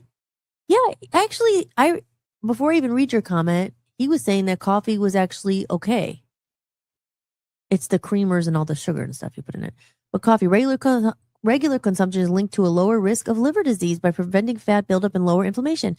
That's weird. Because a lot of people are, oh, don't drink caffeine, don't drink coffee. But that said that in the book. So maybe he does know what he's talking about. this guy in the book. I mean, he has a lot of knowledge. Yeah. I don't know. It's crazy. As natural as possible, like a Japanese diet. That was one that I always say it wrong probably.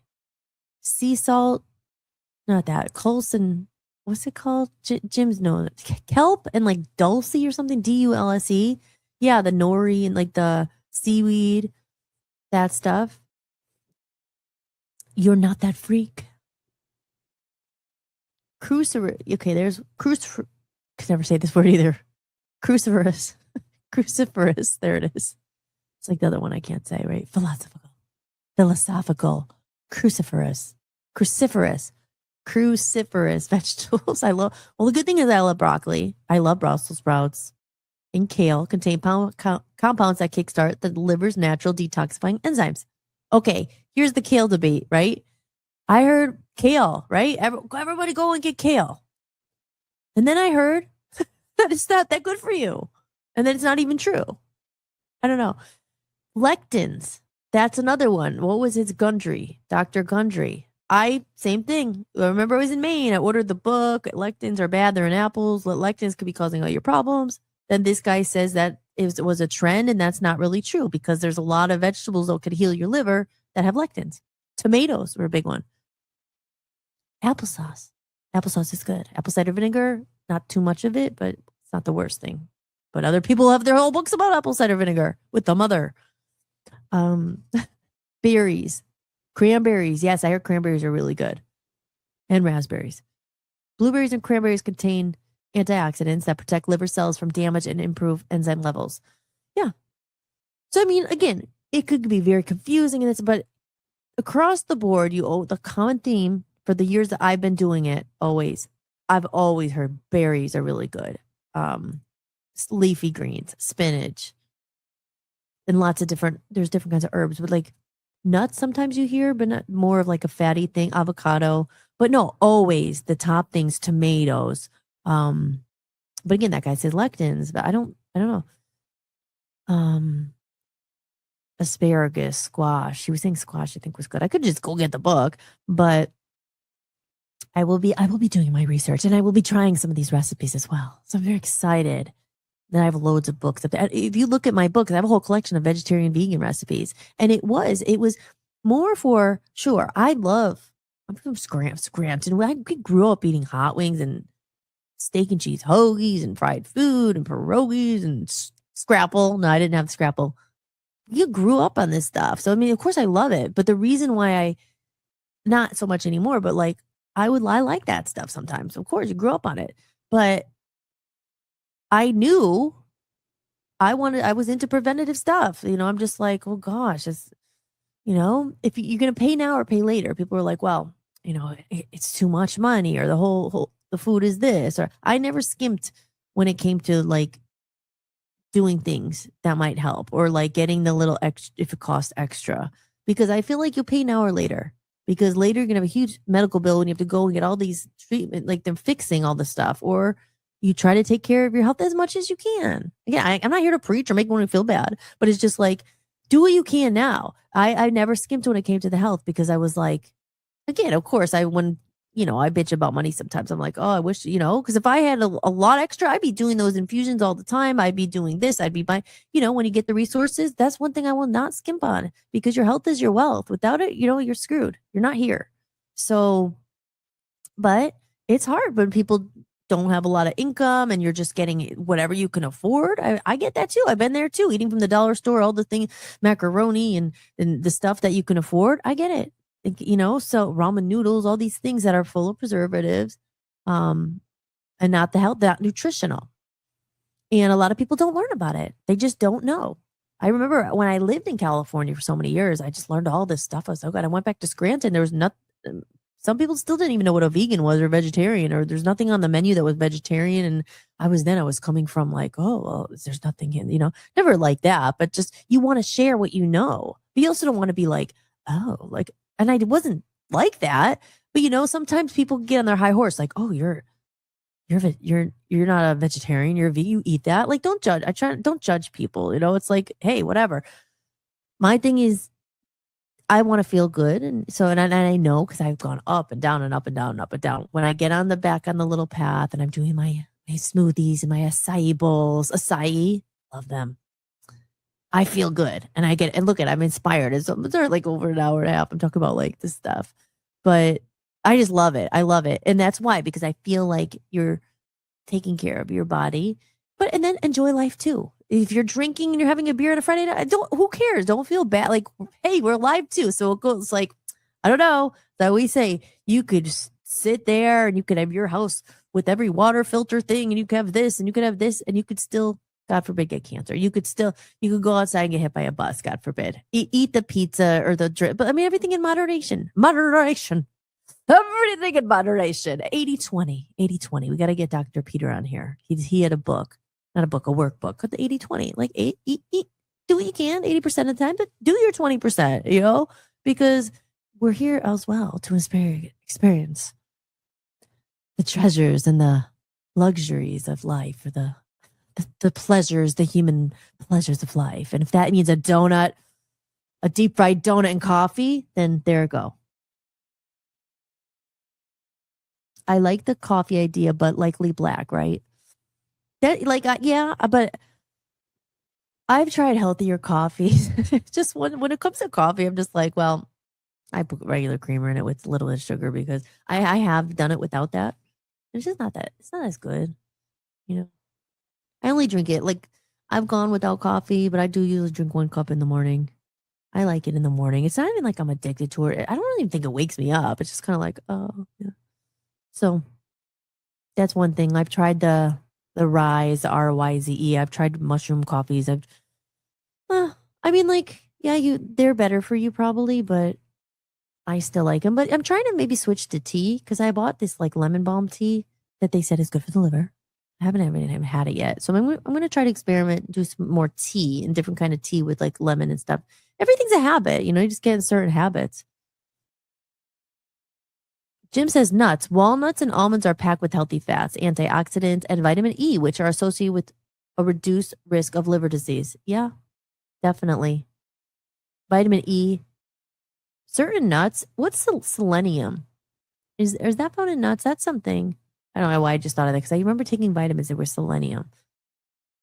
You are a totally different freak. Ooh.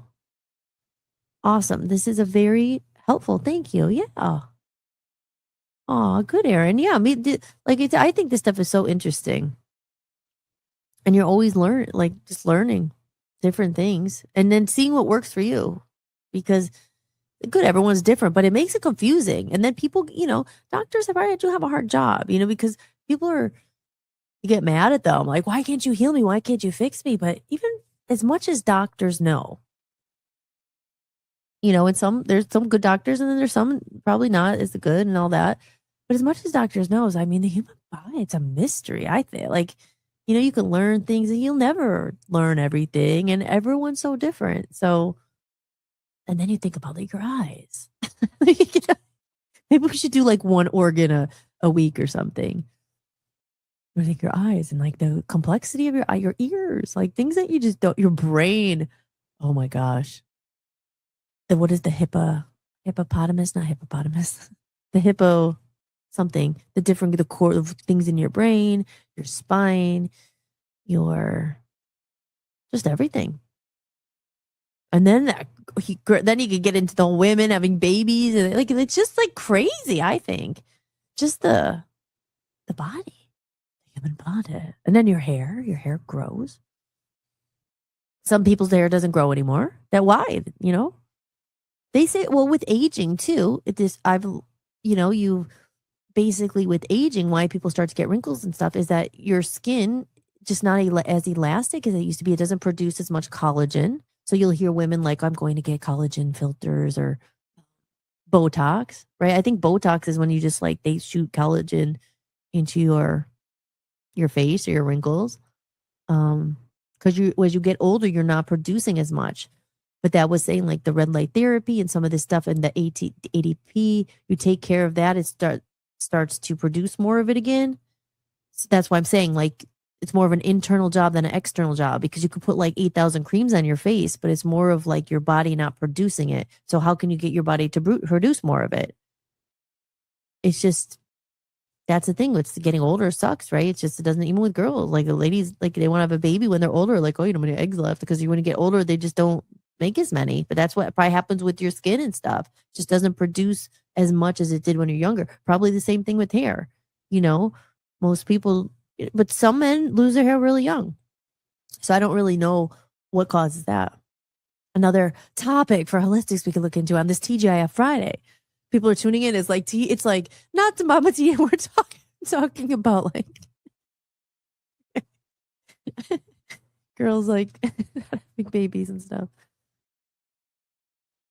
I should probably not call this TGI Friday. We're featured on Rumble. People are tuning in. They're like, "Where's like Belky Bartakamus?" And we're talking about like the health of our liver. I think it's more important sometimes. Sorry, we'll just sneak some TGI Fridays in there. But I'm having a good time, so I could keep going. Don't worry. We could get into it. We could turn to the background and talk a little bit about throwback nostalgia. After, of course, we talk about the liver a little bit more. I enjoy whole milk or whole eggs healthy too. I heard the whites should be separated from the yolk. I like them together. Whole food, you said. Aaron, another thing, right? You hear do egg whites. They're very healthy. They're lower calorie. Don't just eat all these. Don't eat the yolk. And then I hear the yolk is really good for you and you should eat the yolk and you should eat the egg. So I eat the whole egg. And then you wonder, then you could get in the deeper conspiracy part of it. Whatever they tell you is not good for you is actually good for you. Invert everything. Are they trying to kill us? That's a totally different conversation. But I've heard nicotine was very bad for you for a long. Oh, nicotine, smoking causes cancer. And I was like, of course, like all that for all years. I'm not saying to go smoke, but then I heard that nicotine was actually good for you and it helped combat some certain viruses. I hear people who wear nicotine patches because not, with cigarettes and vaping and stuff, it's not the nicotine. Maybe it's just all the other stuff that you're inhaling. It's cigarettes too, because then I heard that nicotine actually was during COVID that I heard a lot of people saying when they would smoke nicotine, it was helping. I don't know. Both work.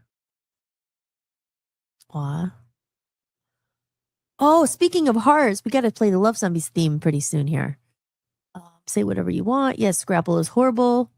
Okay, so Shannon agrees Scrapple's horrible. I ate that as a kid. I had no idea. I guess it takes a lot to make Scrapple palatable. I love the people. Oh, moron has been removed. Thank you, Dan. Dan's our moderator. We had a troll.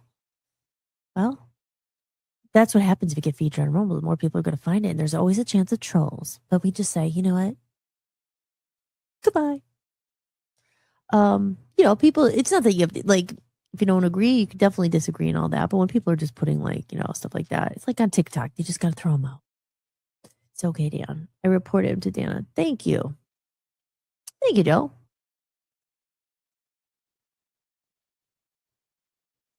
Okay.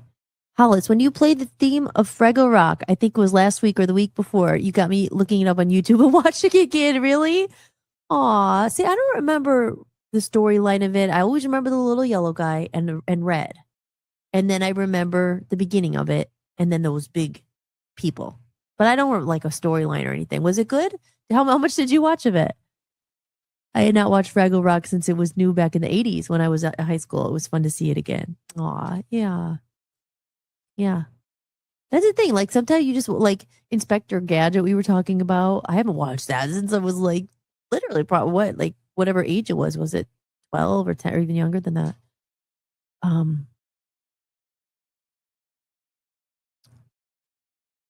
Tongue. Well, that brings up a question that the late great Fred Ellen once asked. When you're eating the tongue in a tongue sandwich, is the tongue tasting you or you tasting the tongue? Ew, tongue. That's weird. No, I've never had a deep fried vulture, but I'm starting to feel a little queasy. Yeah. Is that a real thing? Thanks, Hollis, and everyone. Hope you have a great rest of the day. Thanks for your time and effort. Praying for you too, James. Thank you for all your knowledge as well. Aw, of course. Yeah, like I said, listen, James, we're love zombies here. People are suck and cruel, but that's just human nature. You're on a higher level. You gotta. It's not easy, especially when you're younger, and those things stick with you. They're traumatic, but and it sounds cliche, but anyone who does bullying or makes other people feel like crap, that is all to do with them. Nothing to do with you. Sounds cliche, but it's the truth, and it comes from insecurity, like humans being mean. It's like, ew. Yes, have a good weekend. Hello, Travis and Char. If James, have a good weekend. And if you want to come back, we might still be here. But thank you for being here always. Hello, Travis and Charlene. Hello. Thank you for being here. Dog walk this world in God's grace. Let's go. Let's go. Yes. All right. So what do you think? Should we play the Love Zombies theme song? Shannon, you're still there. White noise. You guys, this is so cute. And where it's a celebration. Then I'm going to change the background and we'll talk about TGI for a little bit. What do you think? Not for a little bit. We'll just talk as we're doing. I just feel like, it's TGI. I should put on my TGI Friday background. Okay, this is so cute. But today, for those new people out there, my name is Hollis-tics. I'm an independent musician, but I am an author as well now. And I've had this book idea for over 10 years. I did not do it with ChatGPT. The Love Zombies is a story for kids, but it's really a reminder for grown up. It has a lot of deeper meaning as well. And it just got approved. Well, not approved, but it's officially out now. It's been a long process, but it is officially on Amazon, this book. And it's on my website, hollismahady.com. Let me just show you that. hollismahady.com right there. My website, if you want it, you could get a digital copy. But this is the first book I've ever written. And that's on Amazon, and I just got it today, and I've approved it. It's up there for sale if you're interested in getting a book. And right now, I'm gonna play a video of the Love Zombies. Love Zombies was a band I used to be in the UK. We travel around the whole world. Everything's on my website, YouTube, everything. So it's not just something I threw in ChatGPT and said, I want to write a kid's book. Like, this is from my heart and my mind and my soul. Yes, I will say the illustrations were made by AI, and that's a whole other debate. Not even a debate. I mean, I don't really even say it, but whatever. It helped me get this out to the world, and I'm just so happy about it. And the video is so freaking cute. So I'm going to play it. It's called the Love Zombies theme song. In our band, we had actually a Love Zombies theme song. It's not this version. Like I said, this is a completely separate project from the band. It has nothing to do with the band. It was just inspired by all those years in the band and the message I was trying to do then. Bring people together, play high vibe music, lighten up, have fun. Like, the world is serious, and people are, as James was saying, people could be mean to each other. The world is divided by politics and religion and this and that. And at the end of the day, we are human. But the Love Zombies are here to remind us of that. And to rise above. That's why we get into stuff, but I don't talk about politics on the show. I don't really talk about religion. Like we dabble in, but I'm not going to fight about it with anyone, because I truly believe to rise above, and the only way you could ever solve or move through these problems is to raise your consciousness, to realize we are one, we are bigger than all this crap that's meant to divide us. So that's what the story is more in depth about, behind it. But here we go. All right, guys. This is a celebration of Love Zombies release today on Amazon Live. You could go get it right now on Amazon. This is the Love Zombies theme song. Here we go. We got monsters at the party, big green grins and silly feet. Every face gets a hello, every heart gets a seat. We dance in a funny shuffle.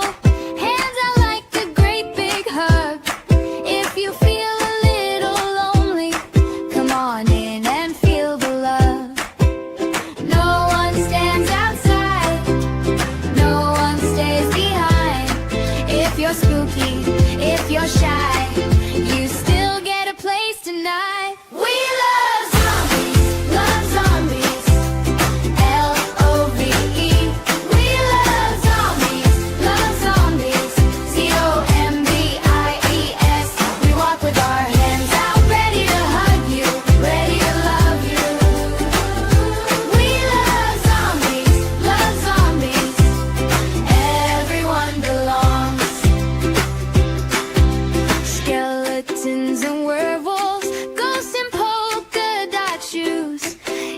tiny little trolls. Get a turn to join the groove. If your steps are slow and wobbly, that is just your special style. We don't like zombies, we love them. So stay and dance a while. No one stands outside, no one stays behind. If you're spooky, if you're shy, you still get a place tonight. We love zombies, love zombies. L-O-V-E. We love zombies, love zombies. Z-O-M-B-I-E-S. We walk with our hands out, ready to hug you, ready to love you. We love zombies, love zombies. Everyone belongs. We heal you with a hug. We cheer you when you're blue. If your monster heart is heavy, we'll make room for you. We love zombies, love zombies. L-O-V-E. We love zombies, love zombies. Z-O-M-B-I-E-S. We dance like zombies.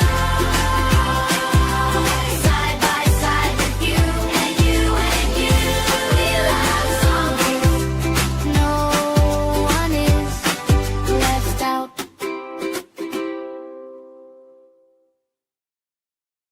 Aw. It just makes me smile. You know, this world could learn a lot from the love zombies. And it's funny, I was looking at my YouTube that was showing someone something, and a clip came up. Maybe I'll try to find it. And it was just, I was saying this then. I was just like, I'm sick of it, of this world. There's so much hate, there's so much anger, there's so much BS and drama. You know, yes, it's a child's book and it has like colorful care, and they're so adorable, I think. But you know, it is. It's just there's not enough. And it sounds so easy, and it's you're living la la land. The world is hard. It's like you don't have to be like that. Be a freaking love zombie. The whole idea was, and it came from the band Love Zombies. It was like we walk around this world sometimes, not everybody, and we're not aware, we're almost forced to be like this zombie, like, oh, life sucks, life is hard. And yes, it can be, of course, you know, but you don't have to be. Choose love, choose kindness. That's what I have like here. All the people in this room are awesome. You know, be different. Like it said, be the change you want to see in the world. You know, if there's not enough love, if there are not enough people smiling, smile. Be the one who, you know, if you see someone over on this, like that little, that's why I like when I was looking at it and putting it together, I was like, oh, it's so cute, that blue little monster. You know how when you're at a party and like everyone's talking, or you're at a new job and you're the new person, it's like, go be the person that goes over and says, come join us. I know how it feels to be like, be nice. Be a good person. Like, show your heart. Be different. You know, is zombie fight. Oh, the whole world. We're like walking around like, oh, it's just ingrained to be, oh, this is the way it is. We're scrolling. We don't care. We're zombies. We're just like numb. What's the word? Apathetic. Oh, whatever. Who cares? Care. And care about people, you know, it's such a world, so many choices and so many people. And we're just, oh, at the next, swipe of a button, I don't care about that person. Like quality over quantity. Like I'm not here, as I said, to care about the views and the millions of followers and the views. It's all BS. You know, I'd rather just quality over quantity. Do what you can. You don't have to go and write a book. You don't have to go tour the world and do an album or do all this stuff. Like, yeah, I did some of that stuff. That was my life path. But you can. Just a little thing. Like, don't be an asshole.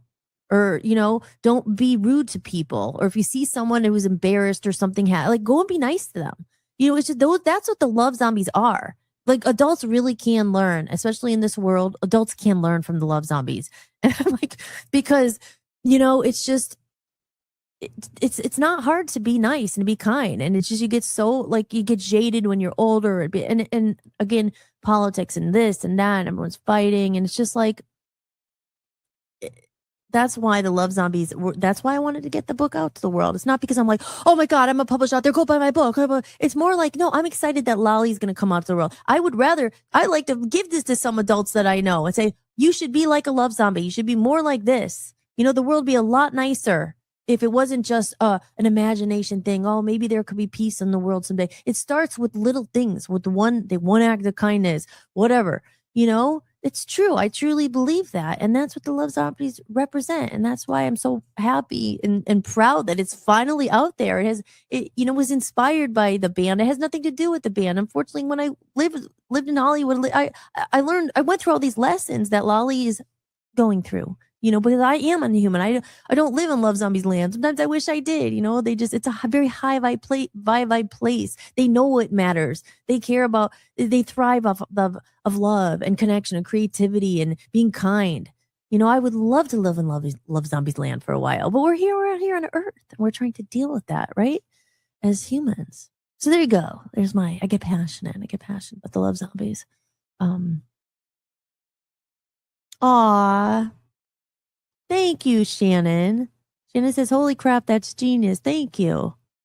Be kind. Yes, 100%. Shannon, I mean, you guys all know. And that's what I love about this room. Like, I know everybody in here, and you guys are all just kind, good people. And it's cool. There's some people coming in I don't know, but that's what it's about. And, even like every day you're growing and learning. Even when I first started, like the podcast 39 episodes ago, that was only 3 or 4 months ago, but even since then, you're always like learning what matters. And even for me, I was like struggling, like, oh, the social media and all. And it's just like, you know what? It's got to the point where this is all bullshit.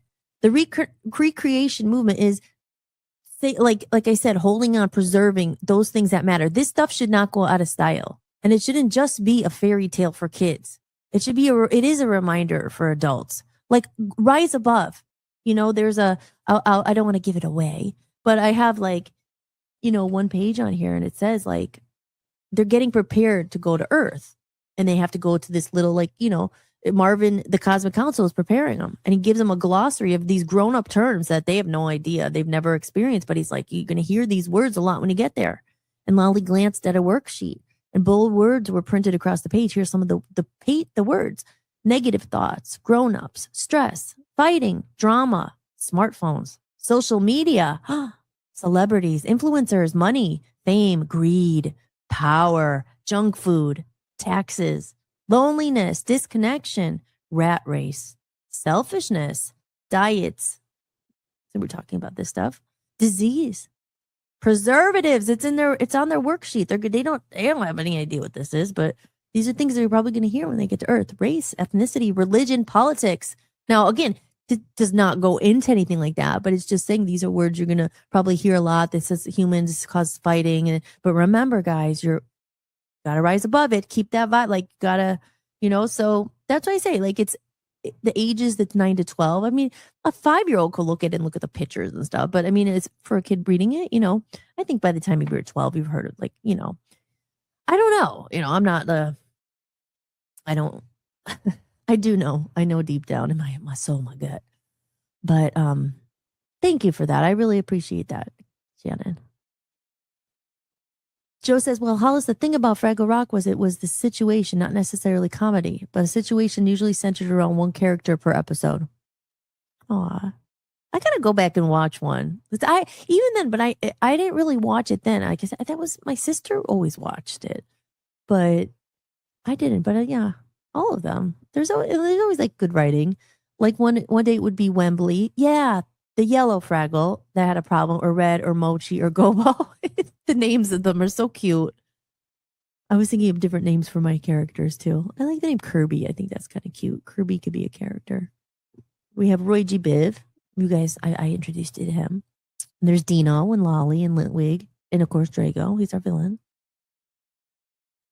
We are your Love Zombies army, Lolly. You have more to raise up. Yeah, exactly. It's funny, Aaron, because like I said, in the UK with the band, we actually have, and I have the t-shirt I found. We had t-shirts called the Love Zombies Army, and people would wear them. And that's what I said. Like, when I say that I was crushed when like nothing worked out with the band, it was more like, not nothing. Things worked out for a while, and then like life, that things fall apart. That's just life. They move on and whatever. There were some other things, but it was more like the idea, there was more behind it. It was always just like, because I knew this stuff back then. I was always talking about like consciousness and in high vibes and laughing and lighten up and awaken. And they were all themed. They're all in our songs. Backwards World is a song we had about everything, like take your time, like, you know, in a world that's going backwards, you're doing fine because everything's just inverted here on Earth. So it's like, it was kind of like that. Lolly comes here and she's kind of like, huh?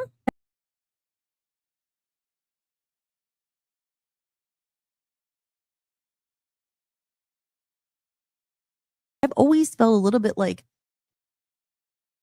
what? Like, what's the point of this? Why are we doing, like, what's the purpose of life? Like, isn't it like, where's like the love? Like, you know, it was just kind of like, that's why I was always kind of a weirdo. I just never didn't go like maybe the path that the majority went. I was always kind of like, yeah, well, we have to do that. Why? I was kind of like, I was always one of those. And at first it came out as like rebel, like punk and like punk, like I was always kind of like angry. Not even angry, like mean, but just like, I didn't even know what it was bad. I was just like, I don't know, I'm going to go do something like, no, wait, there's more than this. There has to be. So I never really followed that like path. I was always just kind of like looking for other stuff. So yeah. And that's why like, it's exciting to have her come to the world. And like I said, this is not like about Hollis, me. Like, oh, I'm just like so excited to think like that's a positive thing for kids and for adults. You know, it's like they really are going to rise above. And even when they land on Earth, that's their whole thing for the next book. It's like they're going to see, you know, they're going to have to interact with the humans and they're going to start feeling these things and they have to remember who they are. And just like on Earth here, we have to remember who we are.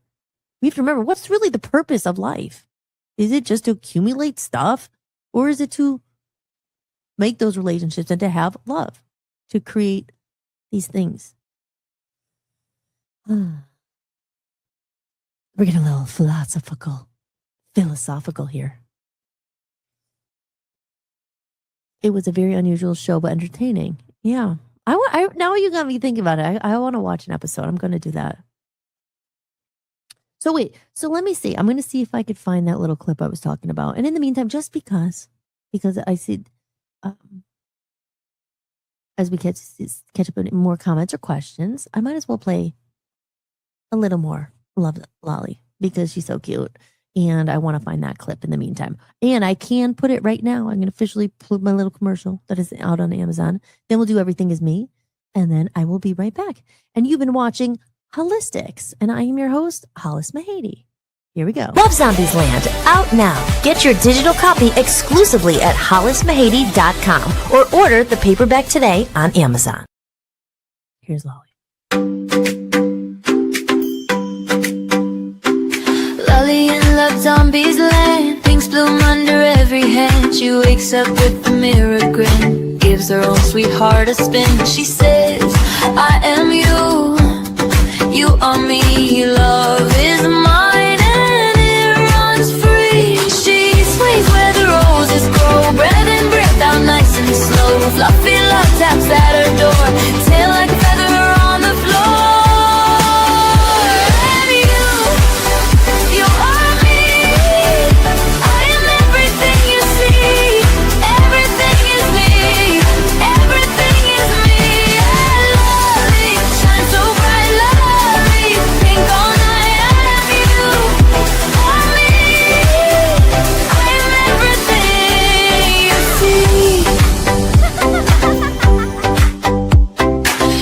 Brings his guitar by, strings like sunbeams in the sky. He strums while she sings along, turning quiet into song. Fluffy love curls by her feet, pink hearts dancing down the street. She meditates and hums all day, love zombie magic, yeah, yeah, yeah. She sways where the roses grow, breath in, breath out nice and slow. Dino plays a gentle line, and the whole land starts to shine.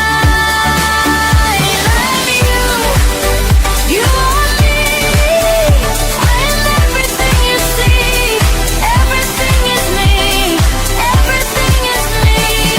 Lolly, shine so bright, lolly, pink all night. I am you, you are me, I am everything you see.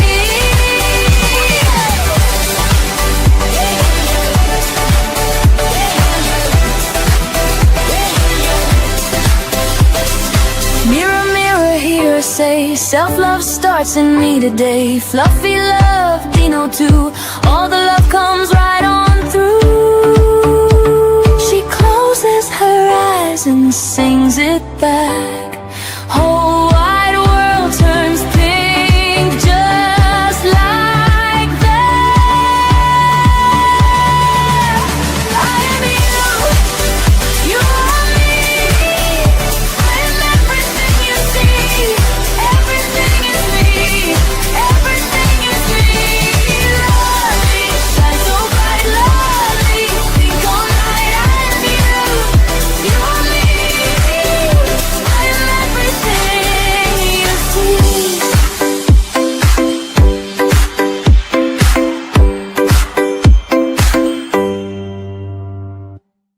Love Zombies Land, out now. Get your digital copy exclusively at hollismahady.com or order the paperback today on Amazon. I had to play the ad again. Why not? Why not? To those, we are featured on Rumble after all. Maybe we'll recruit some members of the Love Zombies Army. And there are 15 eyeballs up there. I am Hollis Mahady. In case you didn't know, you are watching Hollis-tics. And if you're there, you could like the show or subscribe.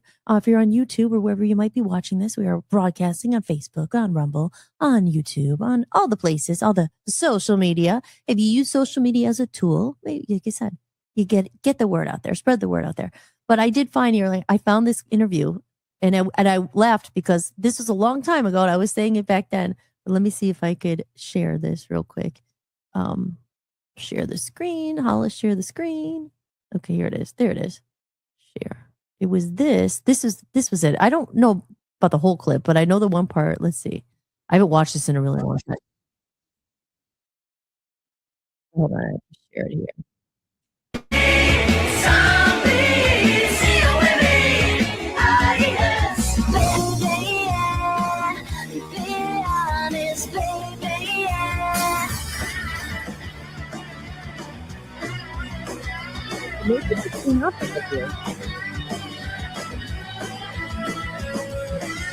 This is the dawning of the age of Aquarius. Age of Aquarius.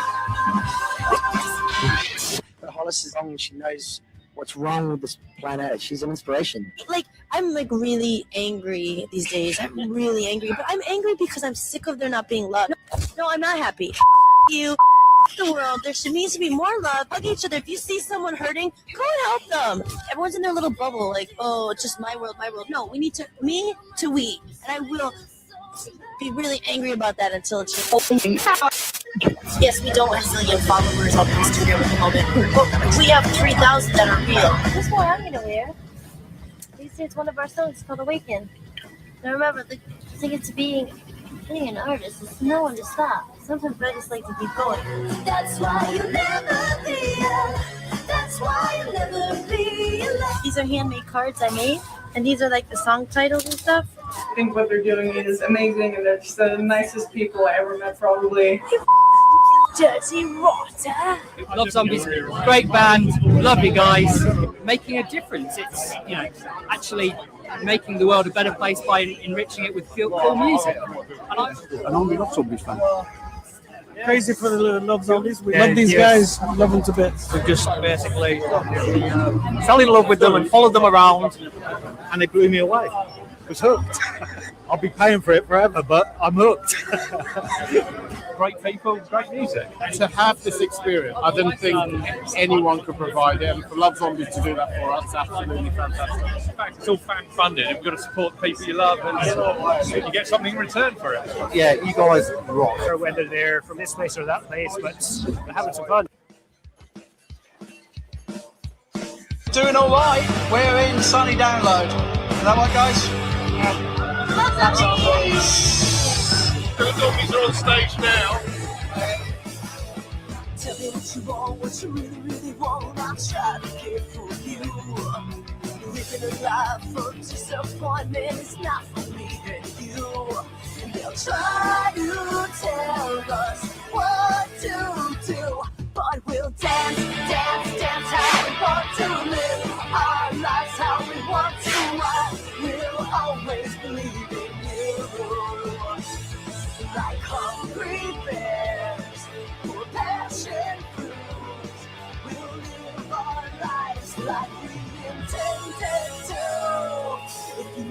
chance. If you never try your luck, then you'll stay where you are. Don't let it keep you down. Have a look around. Hop in a fast car, and they'll even tell you where to go. But we'll dance, dance, dance how we want to live. Our lives how we're meant to live. We'll always believe in you. And we'll laugh as loud as we want to cheer. As big as the mountain I will climb beside you. Like hungry bears, for passion fruit. We'll live our lives like we intended to. We're gonna get really busy now. We're gonna jump up and down now. Yeah, and that's how we raised the money. It was another pledge campaign.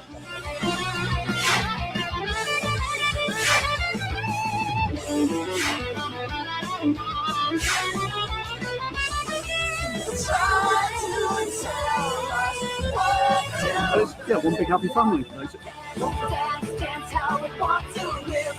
Our lives how we're meant to live. We'll always believe in you. And we'll laugh as loud as we want to cheer. As big as a mountain high, we'll climb beside you. Like hungry bears. No, bears. We'll live our lives like we intended to. We're gonna get really busy now. We're gonna jump up and down now.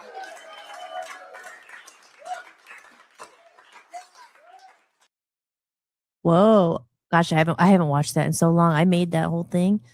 Yeah, but so when I talk about it a lot, it's just kind of like, it was a big time of my life. It was so much had so many years and so much went into it. And even when they were saying, with Abbey Road, I made that happen. Davey did help me a lot with that. Me and him made that happen. I'm still paying for it probably. That's why I still have credit card debt. Like, that there was so much, and it was really like it was my dream, like to bring people together. It was to do something like that. And that's why I said it was hard not being in a band for so long, and that's why it means a lot to me that lives on and we can still create it in a different way. And hey, you never know. I have my own music album now. I go back to the UK, but that's like there was a lot there. So hold on, let me put my background back there.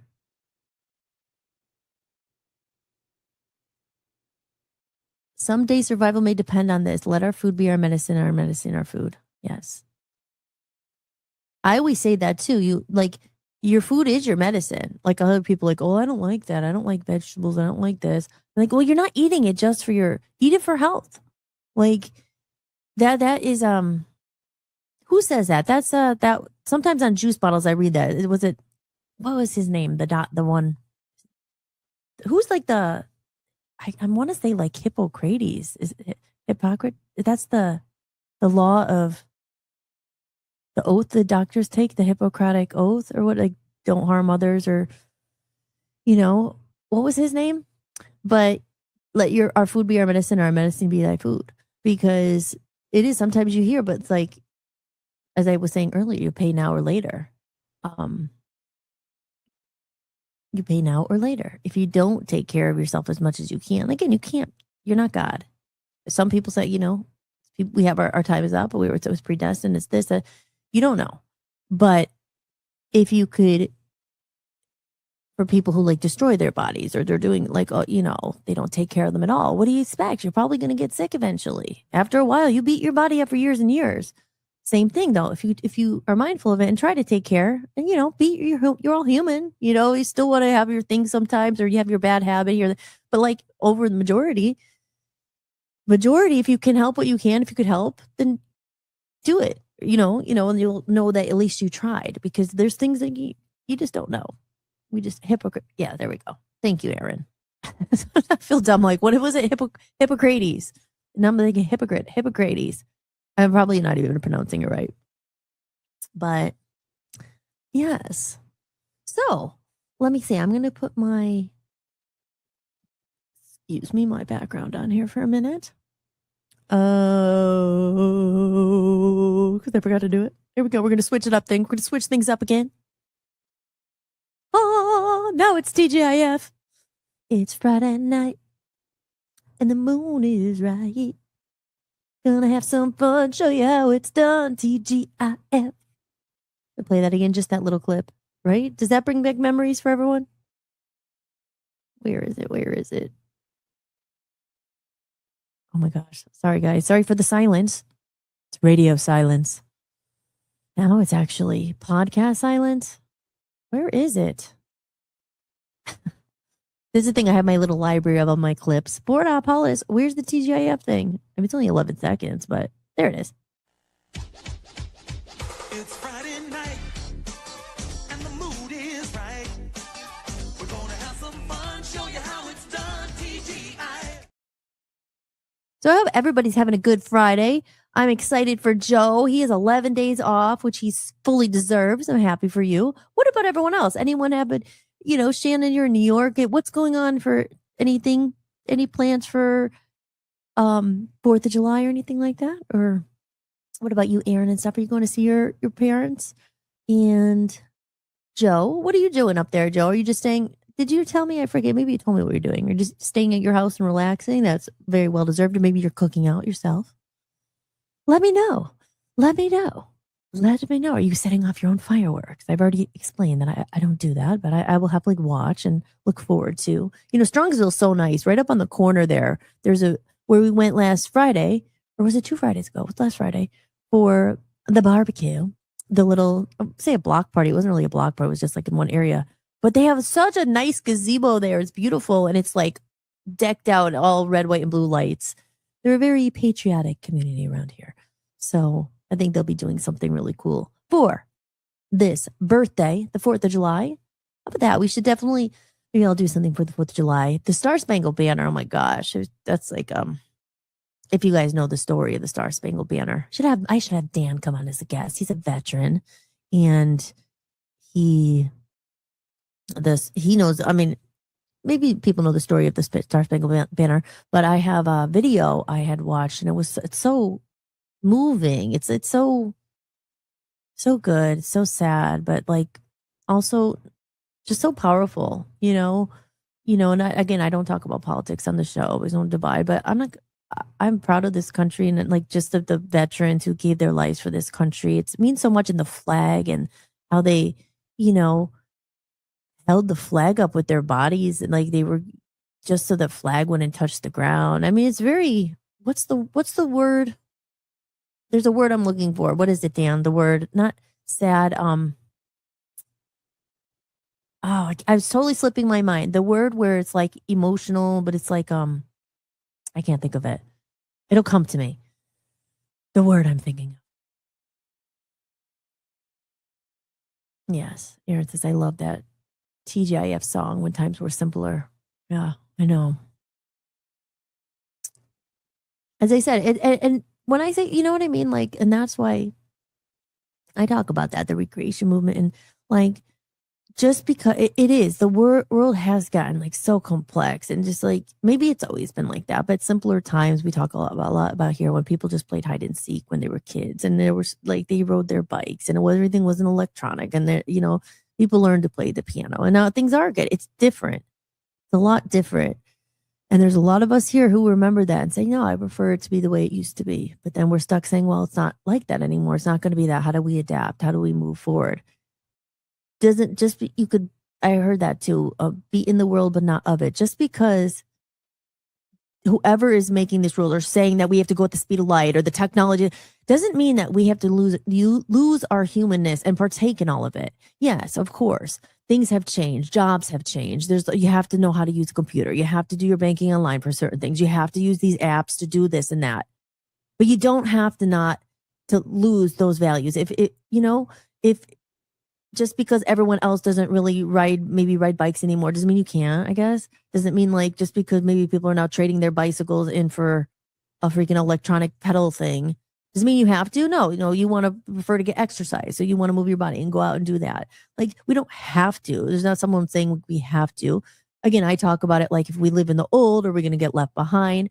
But it's more about, like I said, the recreation thing, and what we're doing here is like take those important things, because the world, and it's like what the majority over. It's usually right, the majority over the minority. If all the world's moving fast, and there's like people who aren't, eventually might get left behind unless those people are so strong and they could go and do something else. You hear that, right? Go live off the grid and build a commune and live with these people. If you could survive like that. But there's so many more people, I feel like, who are doing it the other way these days. So it's like, what do you do?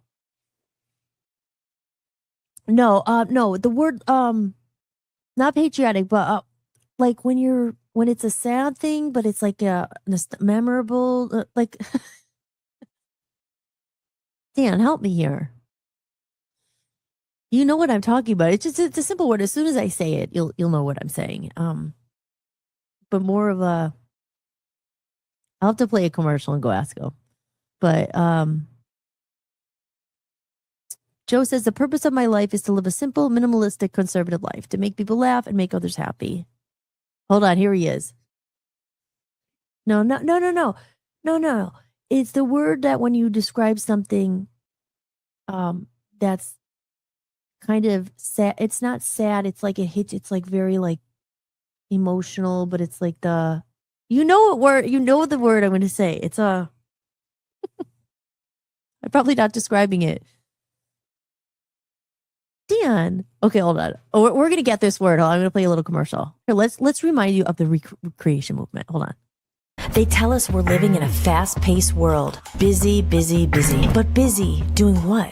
Scrolling, swiping, chasing notifications, collecting likes, followers, views. Somehow we've become more connected than ever and more disconnected than ever. We become so busy chasing attention from strangers that we've forgotten the people right in front of us. We become so focused on building audiences that we've stopped building communities. We become so concerned with being seen that we've forgotten how to truly see each other. And somewhere along the way, basic human courtesy became optional. Returning a phone call, answering an email, keeping your word, showing up when you said you would. I don't miss the past.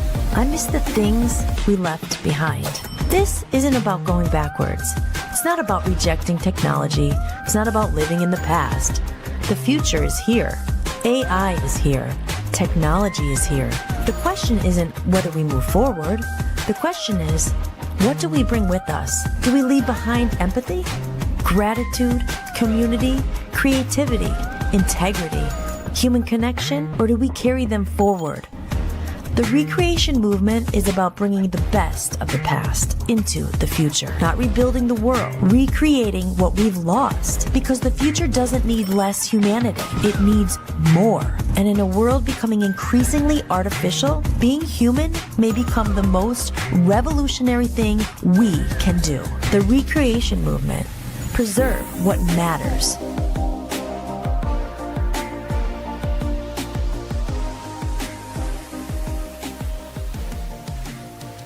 He showed up with a grin, 7 shades in his hand, red on the mailbox, orange in the sand, yellow on the jacket, green in the leaves, blue in the puddles, indigo on the breeze. He said, look again, tell me what you see. A little more color, a little more me. No dull little corners, no fading in sight. Just a world waking up in the splash of the light. Roy G. Biv, and it let it live. Red, orange, yellow, green, blue, indigo, and violet too.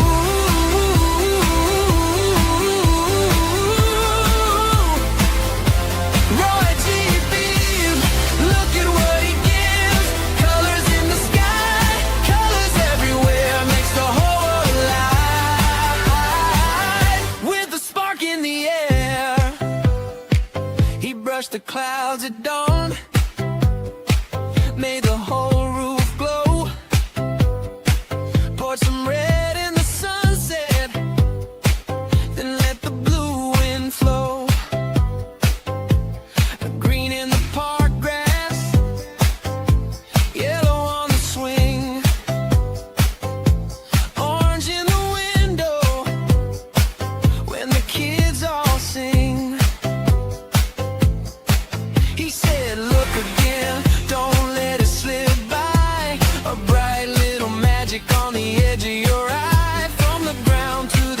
stops from the sea to the night. Everything gets louder when it dresses in light. Raw GB, bend it, let it live. Red, orange, yellow, green, blue, indigo, and violet too.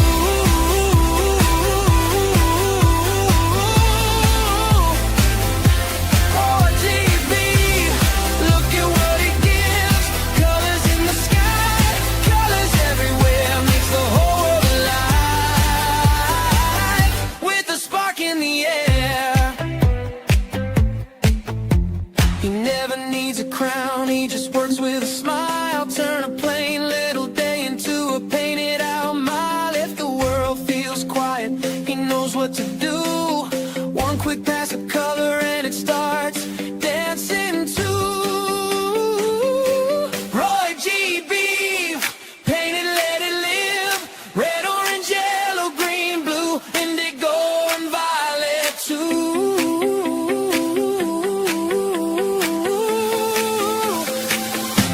Roy GB, look at what he gives.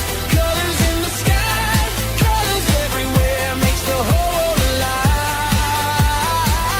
With a spark in the air.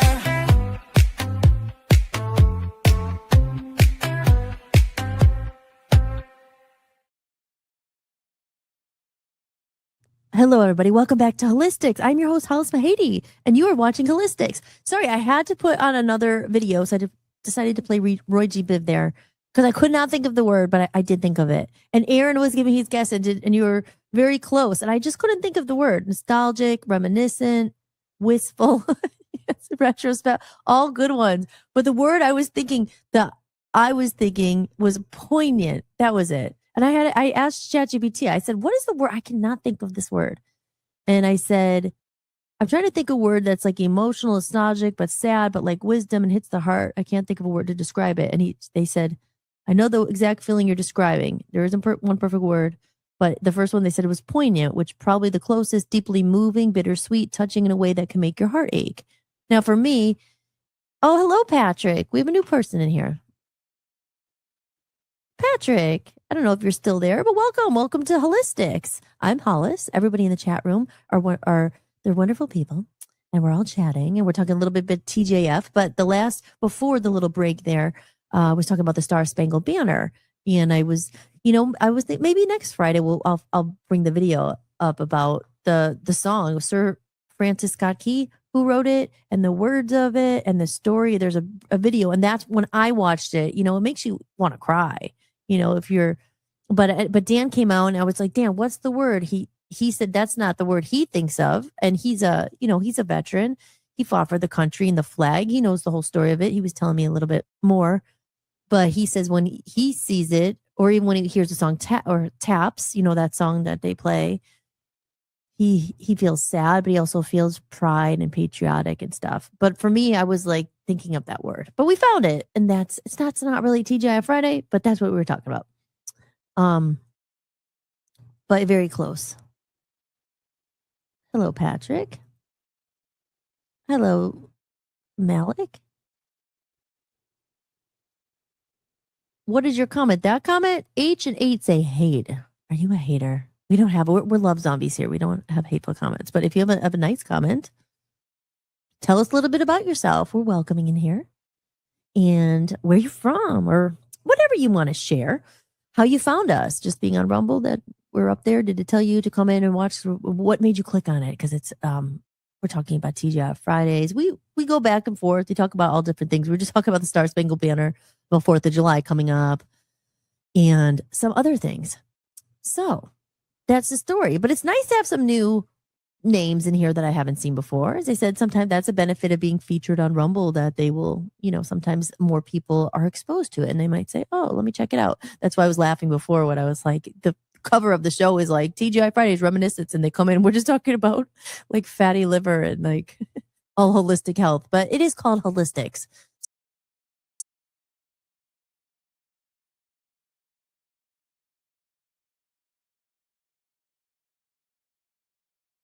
Urkel and dinosaurs and Fraggle Rocks a lot of times. I'm just saying I could go on and on more about that. I'm really passionate about it. But I do have a good time on TGI Fridays. And sometimes you just need lightheartedness in the world. The world is heavy, as we talk about. That's why I love Zombies Come to the Rescue. But the world is a heavy place. So sometimes you just want to not think too much. And you do just want to talk about old memories and old cartoons and all that stuff. Yeah, good. Oh, good. So that's good. We're doing good on Rumble. Very good. Well, with that said, I don't want to end the party just yet. We'll keep going for a little bit. I remember the first episode I did about TGI Fridays, the very first Friday night, or maybe it was the second night, but I went like 6 hours. I'm like, oh, I obviously had never done one before. So it was like, well, I was just getting all out in once, but I'm like, oh my gosh, that show was like 6 hours. And that was the show. It had like 80,000 views. As I said, I don't care about views and all that. But at that point, I think it was when Rumble was like fudging the numbers, because I think they got in trouble or something called them out, like they had to do more realistic numbers. I don't know. But as I said, I do like Rumble as far as it's the best of the worst. I am not a huge fan of social media, but it's necessary evil. And if you don't put it out there, who's going to see it? Like I said, I do these shows because I enjoy doing them. We have a good group of people, but at the same time, if nobody sees it, I'll just be talking to myself. But that's why it's always nice when people come in and chat. And when the new people come in and actually, yeah, there you go, Aaron, poignant memory. Like those poignant, I always, it's like, makes you feel like, not sad, but very like connect, like, oh. So, what else? See, I have so much to talk about, and then I was just like, woo. Don't forget, guys, if you are new here, if you are one of those 15 eyeballs, go ahead, take a second, like the show. If you are watching and you do enjoy it, you can, if you're interested in joining our community, have a community for people navigating change in the world. That's what we do here. We're just getting through life together. At least on Friday nights. I'm here every Monday, Wednesday, and Friday at 7 p.m. Eastern Time. Fridays are our TGIF, but we talk about a variety of subjects. I get into lots of different things. Like I said, holistic health is something lately, even though it's called Hollis-tics, I haven't really focused that much on it. Our first batch of episodes, I'll say our first 30 some episodes, we talked a lot about music. We talked about AI. We've talked about lots of different things. I've had some guests on, which are great. And I re-air some of those episodes sometimes, but they are all on my Spotify as well. If you are on Spotify, you type in Hollis-tics with the dash. All my past episodes are up there. Almost all of them. I think there was a few TGIF ones I forgot to put up there, but everything is up there. And of course, on my website, hollismehdi.com, I am a musician. And I also have an independent album that I released. I wrote it all myself. No help with ChatGPT or AI. I don't use that for my own personal music because I could sing and play and write. And it took me many, many years, 2 decades to do all that. So why stop now and have a computer do it for me? So that is what I do. But yes, with that said, maybe I'll play a little Amnesia. This is one of my songs. That's all out on my website. They got us forgotten who we are, left in the dark. In the night of grace, we'll remember our home, see the face of the sacred place that we know, and we'll remember who we are. It's amnesia, we're all got amnesia.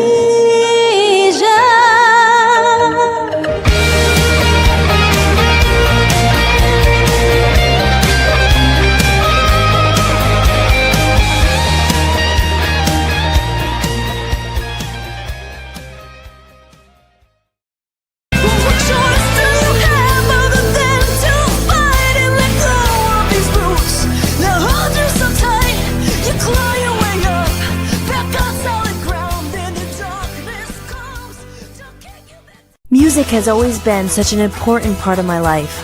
It's been a constant, a lifeline, a force that shaped who I am. I understand the heart of an artist, those who create not for fortune or fame, but because the music lives inside them, because it's what fills their soul. That's why I created Voice of Freedom Records, not just as a home for my own music, but as a place where one day others can bring their voices to the world. In a time when algorithms and fleeting trends seem to decide what we hear, we focus on the quality, not just the quantity. We search for music that matters, music that speaks to the heart, that stirs something deep within us, that reminds us what it means to be human. Because at Voice of Freedom Records, it's not just about making noise. It's about making music that moves souls.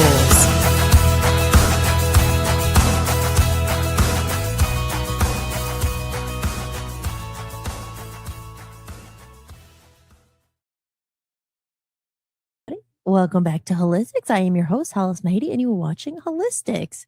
And Joe said, he explained it really good. Basically, an emotion, poignant, the word. Basically, an emotion that only you know how it really feels, but it's just not something you can explain. Yes. Very well said. Yep. Aaron says, yes, exactly. Well said. Yep, that's right. Because it might not be to someone else, but I don't know, like a video or something like God is love is here. Jesus Christ loves you. If you enjoy Christian content, check out this channel, get followed back. Well, there you go. I like that. Well, yes, give us a follow. We'll follow you back. I always like people who are godly. But you know what, Joe? And thank you for coming in. God's love. Where are you from? If you want to stay and chat. But on the break there, I just pulled up Fraggle Rock a little bit. Maybe we'll just put a little because this is TGI Fridays. Let's play the theme song again because it's so cute. And we won't watch a full episode, but maybe watch just a little clip of it. Okay, so let me see here. Oh, let me add it to the stage. There we go. This is cute. Down at Fraggle Rock. Let's play this. I played this last week too.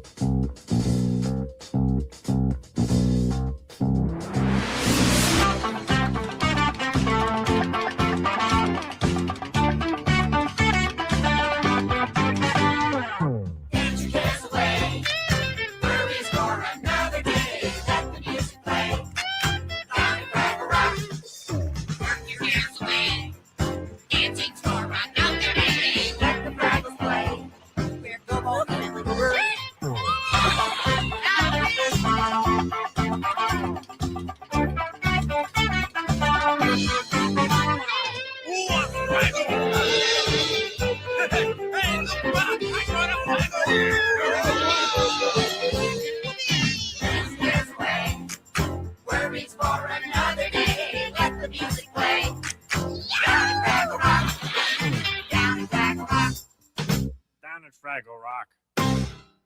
Aw. Okay, let's see what else is here. Maybe like a little clip. Hackfest is here with big savings at Best Buy. Oh, the Muppets. Oh,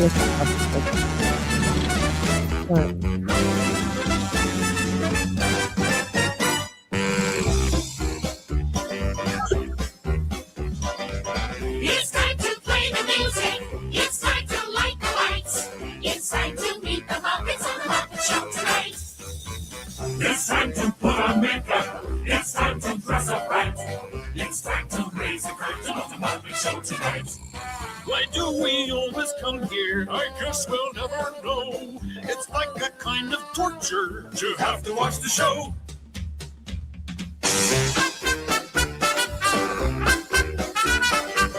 But now let's get things started.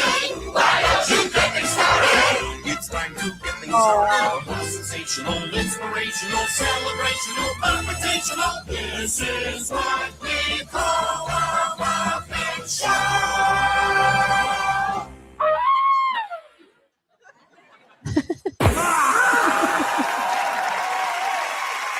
Thank you. Aw. Thank you. Aw. Hold on. Wait, where'd I go? It's so cute. Aw. And then there's the Muppet Babies.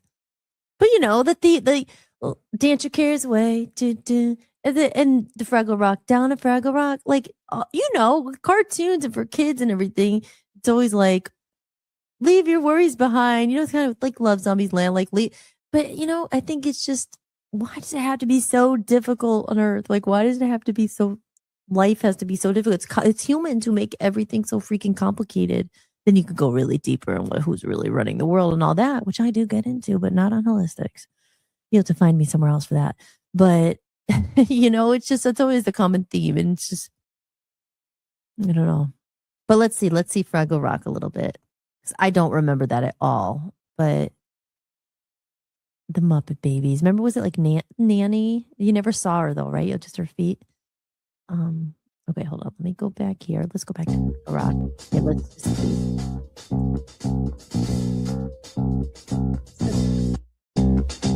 And now our feature program.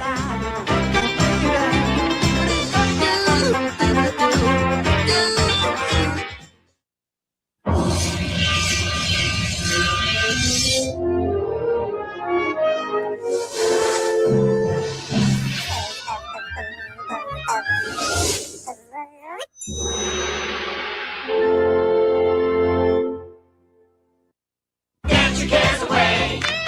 Worries for another day. Let the music play. Down in Fraggle Rock. Oh wait, we just oh no, okay.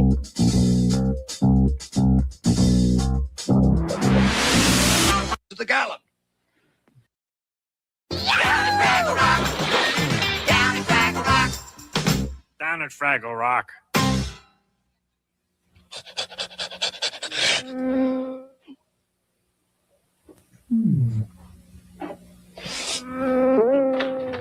It's even better than I thought. 30 kilometers to a liter. Imagine that, Sprocket. An 11-year-old station wagon that gets 30 kilometers to a liter. That's 71 miles to the gallon. Oh. Hello? Hello, Ned. It's Shimmer Finney. Ned, you won't believe it. Remember that carburetor I rebuilt to save gas? Well, I've been running it for the past 2 weeks now, and I'm getting about 71 miles to the gap. Why are you laughing? He's laughing, Sprocket. What kind of joke? You've been adding gas to my tank every night? You mean I'm not getting better mileage? Stop that laughing. Shimmer Finney, this is no joke. I've sent a report about this to the North American Society of Tinkerers. I'll be a laughing stock.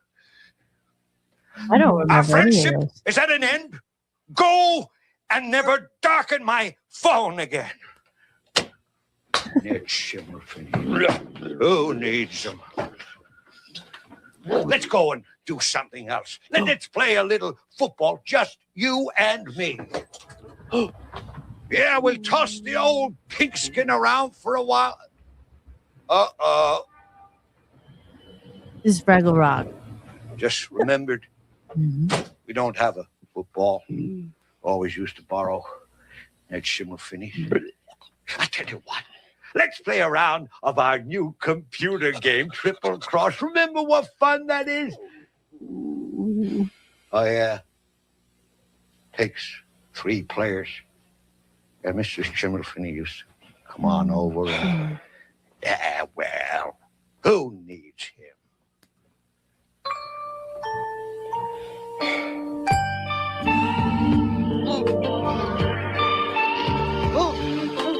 Marjorie, wake up! Marjorie, you're having a nightmare! Oh, boys, what an experience! Forget it, Marjorie. Yeah, it was just a dream. Oh, it wasn't. I was down at the pantry to get a radish for my breakfast, and since there are no radishes down there, and it is your job to pick the radishes, I thought you had died. Oh, Boober, I'm sorry. I forgot. Well, I guess one does not live on art alone. I'll go do it right away. Nice of you to remember. Oh, anytime. Oh.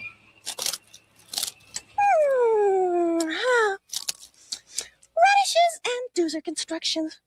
It is so nice to have variety in the diet. Dear Diary, it's been an exciting week for me here at Doozer Hand. I have a new job, working in the radish mines. Good morning. Whoops. After we have cut up the radish, we take the pieces to the mill where they are ground to radish dust. Then, of course, course, radish dust is the material out of which our doozer sticks are made. And doozer sticks are the building blocks of our castles.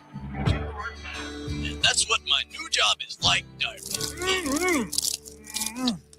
If I can't have radishes, doozer constructions are almost as good. I wonder why that is. Yes, Chief! I'm your life, Wingnut! Oh, you know I can't recognize you with that helmet on. Agreement, that's what doozers like to do, and building is the doozer way to go. 2, 3, 4, 'cause every day the world is new, there's things to pay attention to, and building is the surest way we know. 2, 3, 4, set your shoulder, move that boulder up. 2, 3, 4, up. 2, 3, 4, take our dreams, work through our teamwork. Up. 2, 3, 4, I'm gonna feel it a little bit. because I hate knitting. I want to build.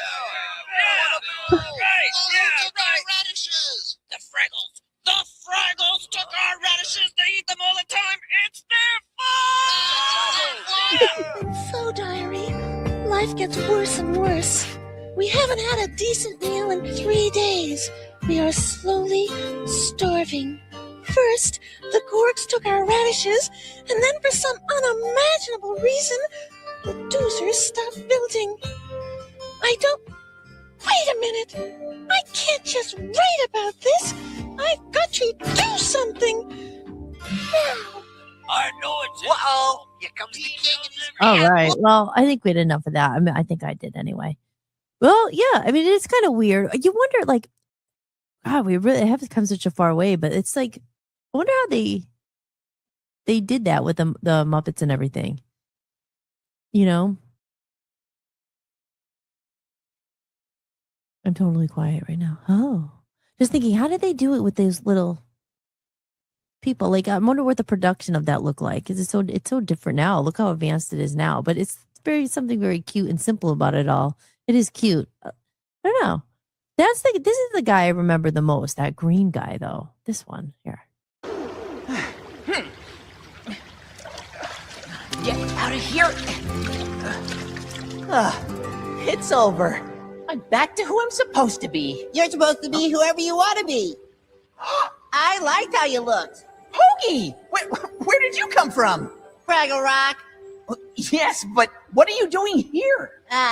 Red said I had to choose between being a go or a bow, but I'm not really either. Maybe a little in between. But also, I just wanted to get decorations. Oh, so you wembled. Yeah, I'm kind of a wembler myself. It's kind of in my name. But I'm not a wembler. I'm Hoagie. Hey, you want to help me get decorations from the Great Glitterini? The Great Hoodalini? What? Glitterini. He's awesome and has the best glitter around. I'll show you. Okay, yeah. Wow. No, you know what? Looking at it, I wonder if they were like puppets on their hands that you can't see in there, because you do see the bottoms of their body for some of them. I wonder if it was like that even then, or if there were strings that we don't see. So I remember looking at Labyrinth. Oh, we should see if we can look at that. Labyrinth comes up a lot, but that was cool. Like how they did it. They were actually puppet people, and there was probably people in those costumes. I don't know. Maybe not. Maybe they were electronic. Here, let me see if it's like. It's very interesting. But I think I remember in the scene with those red guys, you know, when they're throwing the heads and everything, that the puppeteers were dressed in black. Let me see. I think that's cool. Let's see. Labyrinth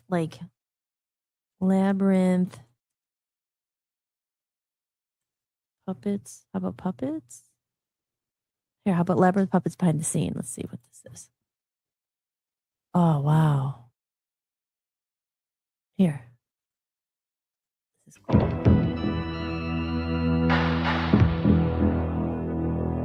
Well, Hoggle is certainly the most complicated puppet creature we've ever built. It's the most technically elaborate face because we've put about 18 motors in there to control all the different portions of the face with these 18 motors and 4 people operating that from outside by radio control. It creates enormous problems in just trying to figure out how to make that into one expression. The Hoggle crew are five performers, one of which is really an actress, Sherry. She's inside the costume. She does all the body movement, and her head is inside the head. However, the jaw is not connected to her jaw. Nothing that the face is doing has any connection with what she's doing with her face. The other four members of the crew are all radio crew, myself included. A head doesn't just speak, it moves while it speaks. and the body has to have the right attitude, the right breathing, and the right, stance, body position, and stuff like that. So it was very important to really act Hoggle out and know what transitions were going on, just as much as the people doing the head. You monster! They breathe as fast as I can spray. Five performers trying to get one character out of one puppet. It's a very tough thing. That makes it worse! That makes it Basically, what it takes is a lot of rehearsing and getting to know each other, getting to know each other's timing, so that when I go, here, something like that, the eyes go here, and Sherry goes here, and, everybody does it at the same time. And they all know that it's going to come, and they know exactly what it's going to sound like and all that. That took a lot of rehearsal. Ain't it? Now, would you go left or right? Wow, I never saw that. We both stayed open to him. It's Hoggle! And don't Because he was the most complicated character. We were trying to do more with him, and he had to be virtually the second lead in the film. His hands were always a problem because Shari has very small hands, and we had to build these sort of large hands over her. Vera, do we have the little hanky? Yeah. Oh, great. Wonderful. Let's see what you can do. Can you get that? Yeah, it's tough, isn't it? Almost. How long is this movie going to be? Okay, now here we go. Two of them. Oh, all right. Great! Tell you what, you give me the bracelet, and I'll show you the way out of the labyrinth. You were gonna do that anyway. Yes, well, that's what would make it a particularly nice gesture on your part. No. I'll tell you what. If you won't take me to the center, take me as far as you can, and then I'll do it on my own. What is that, anyway? Plastic. Sure. Now, don't promise nothing, but, I'll take you as far as I can. Then you're on your own, right? Right. Right. Whoa, plastic. Aw, wow, that is so cool. I remember kind of seeing part of that, but I never saw that whole thing. Look at this one. Wow, Inside the Labyrinth. That looks awesome. Here, we won't play the whole thing, obviously, but I just want to see what this is. For any of those labyrinth viewers out there. I think the best movie ever, I think. Yeah, in my opinion.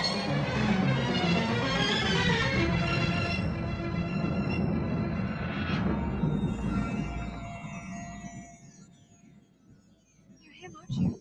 You're the Goblin King.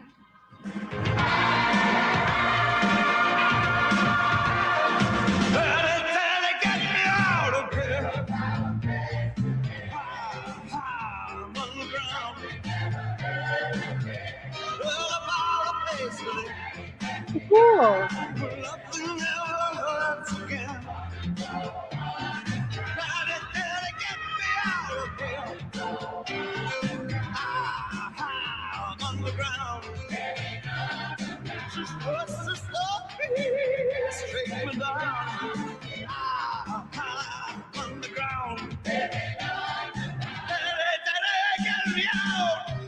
David Bowie and friends, hard at work at 2 a.m. in the Atlantic Studios, New York City. They're laying down a new Bowie composition, Underground, the title track for the latest Jim Henson, George Lucas film adventure, Labyrinth. That's so cool. What if they did all the music? Aww. This is so cool. We will watch the whole thing. Any Labyrinth fans out there? I've never seen this. I definitely I have to watch this. Is that the castle beyond the Oh my garden gosh. city? Turn back, Sarah. Let me just see. Oh, look at it. I thought, what the hell? I've done laughing gnome. I might as well cut all the way. We're back. I never. So cool. Wow.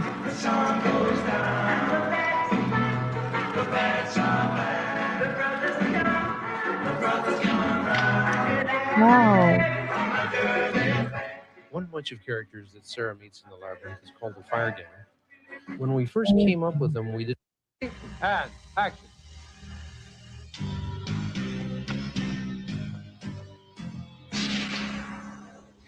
How you turned my world. Aw. Aw. There he goes now. Oh my god. Damn. This is so cool. I'm gonna watch that for sure. I can't wait. But again, big Labyrinth fans out there. Sorry, I really forgot I'm on air. I'm like, oh, it's one of my favorite movies. I can't believe I've never seen that. But yeah, I mean, it's amazing. Like now look at today's.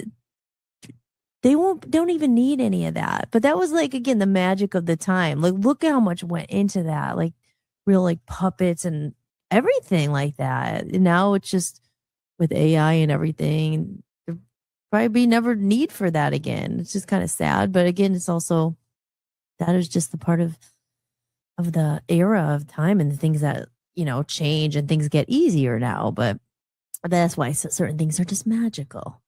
But back in the chat room real quick. Joe said, I'm pretty sure the Doozers were stopped motion puppets. I watched something on YouTube about how Paddington Bear, Paddington, he was in England, was because there was a Paddington station and they had a bear there, I remember. It was made in the 70s. He was a stop motion puppet and the artist explained how they had to do it. Yeah, it's probably similar like to Labyrinth stuff. I don't know.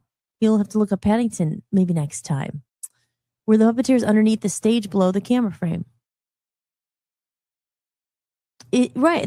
Is content still being made this way? I don't know. You would think I guess probably my guess would be no, because maybe now they have easier ways.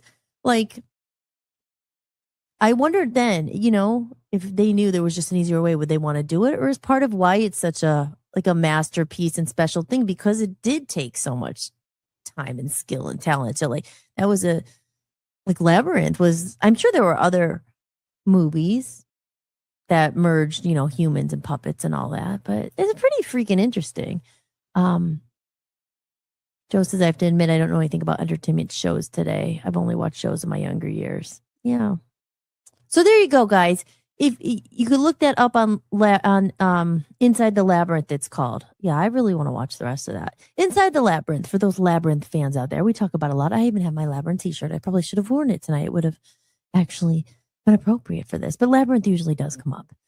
So, but as we are getting to 10 o'clock, almost 3 hours here on air on Hollis-tics, TGIF Fridays, I am going to begin to wrap it down a bit because frankly, I'm getting hungry.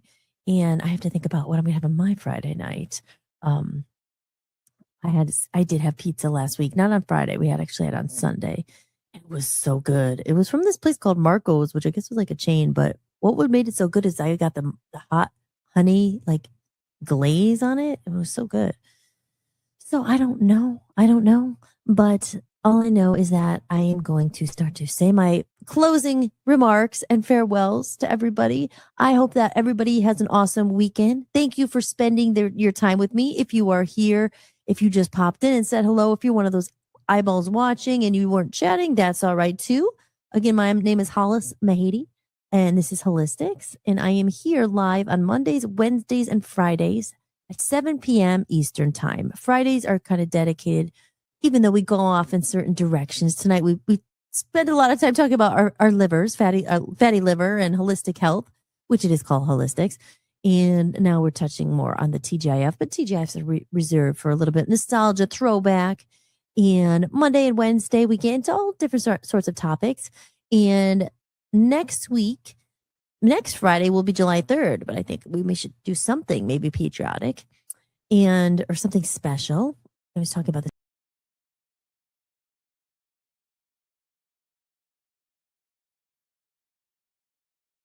we'll see what comes into my brain that we're going to talk about those days. And again, if anyone has any ideas or topics, always you could throw them out there. But we just kind of see where it goes here. Sometimes I plan, sometimes I don't. We are going to have 2 guests the following week, which I'm very excited. Monday, July 6th is going to be Mark Woodiette, the violin player. And that following Friday is going to be Donna from the Waverly Wellness House, which I'm excited about both of them. But I will make some promos and tell you more about that all next week. You're going to be hearing about those 2 names a lot because they are coming to my show and I'm very excited about it. So with that said, I am going to start to cue up our closing. I hate to say goodbye. I hate to say goodbye, but it is that time of night. I don't want to overstay my welcome.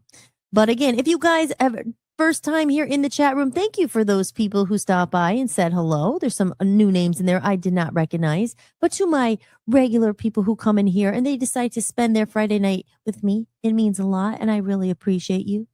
Thank you. I just scroll up so I don't miss anyone because I like to always give a little special shout out. And if I ever miss you, you know it's not personal. I just must have missed it. But I don't usually miss it, do I? But a big shout out as usual to... We had a lot of people chatting. I like that. I always like when people chat. Wait here, let me just go all the way up to the beginning here. Well, we had Must Kill Chris in the room. I don't know. It gets late there, so he might have popped out kind of early. And of course, Joe and Shannon was in the house. White Noise. A couple, like I said, a couple names I didn't recognize. Jim Sims, thank you for all your knowledge about health and the human body parts. And Joe, Mugga Dirt Biker, of course. Dark Knighted was in here for a minute. Aaron, of course. Thank you, Aaron, for being here. Give my love to Amy and Aspen. And Dan with his help on the side there. A big shout out to Smurglio, who I know is watching. We love you. And anyone else I might have missed. But thank you guys so much for joining. It's like I said, I repeat myself, but it bears repeating. It's always better when you guys are in here. It makes it, more connected. And thank you for listening. I am, again, if you are excited, if you are interested, I just put this out. It's released. It's on Amazon. It's on Amazon. Love Zombies, and it's only 8 seconds. Love Zombies Land, out now. Get your digital copy exclusively at hollismahady.com or order the paperback today on Amazon. There you go. That's the book there that I wrote. And it literally, let me just get, there it is. Literally, my copy just came today. And it is all good. I approved it. And now it is officially up for sale. If you want the printed book, the digital copy is available exclusively on my website there. And that is hollismahady.com. Let me just put that up there. I have no idea where Joe's comment is down here. Oh, that was the last one there. Let me just grab that here. Go all the way down. We did have a lot of comments. I love it. Wow. Thank you, Aaron. You're welcome. Thank you for being here. He says, thank you for a great show. But there's hollismahady.com. Again, it's, like I said, it's up there and it's on my website. Also, my music's on the website. As I said, just in case you're a tail straggler here, I am about to end the show, but I'm an independent musician. I do everything myself. And I'm here building our community. And there's our QR code. If you're interested in joining the community, you get exclusive content and perks. There's lots of podcasts up there. And if you do join, it's $10 a month and you get a copy of the Love Zombies Land right up there. It's already up there. So you just have to sign up and you will get that. But if you prefer, like I do, a real book on your shelf, this is the first book I've ever written and actually put out. So it's very exciting. Made by me. The story came from this mind. So there you go, everybody. Let me cue up my closing song here. And I will be back Monday at 7 p.m. Eastern time. I hope you guys have an awesome weekend. Stay safe. Spread the love. I say that a lot, but it's true. It doesn't hurt to be kind. It sounds cheesy sometimes, and it shouldn't sound cheesy. Be the change you want to see in the world. Sometimes people just need a smile or to be nice. And if you're a creative, you're out there, if you're struggling, don't ever, you're not alone. Just know you're not alone. And if you're doing something that maybe no one else believes in you or anything like that, don't stop. Don't give up. Keep going. Believe in yourself. I know how that is. Keep believing. Have faith. And that's it. Those are my words of wisdom and my love to everybody out there. So God bless you all. And good night, Joe. We appreciate you too, Hollis. That's why we'll always be here. Well, thank you so much, Joe. Right back at you. Love you guys all very much. And have a great weekend, Joe. Enjoy it. Much deserved. And I'm sure you will. All of you guys, take care. Love you all. Have a good night. Bye. I hate to go. Thank you for watching Hollis-tics, hosted by me, Hollis Mahady. If you enjoyed the show, be sure to share it with someone who might need it too. And if you'd like to support the podcast, you can visit buymeacoffee.com/Hollis Mahady. You can make a one-time donation or become a member for just a few dollars a month to get extra podcasts and exclusive behind-the-scenes content you won't find anywhere else. Or simply scan the code on the screen. Your support truly means the world to me and helps me continue creating independent content for you. If you like the music featured in this show, I license it through Epidemic Sound. You can head over to hollismahady.com, click on the podcast page, and use my link for a free trial. And don't forget to check out VOPUSARadio.com, where I host my music channel and am building a growing community of independent musicians. If you're interested in joining the network, just click Join Network and submit an application. Until next time, remember that you are loved and never alone. From human to human, big hugs. Thank you for being here, and I'll see you next time.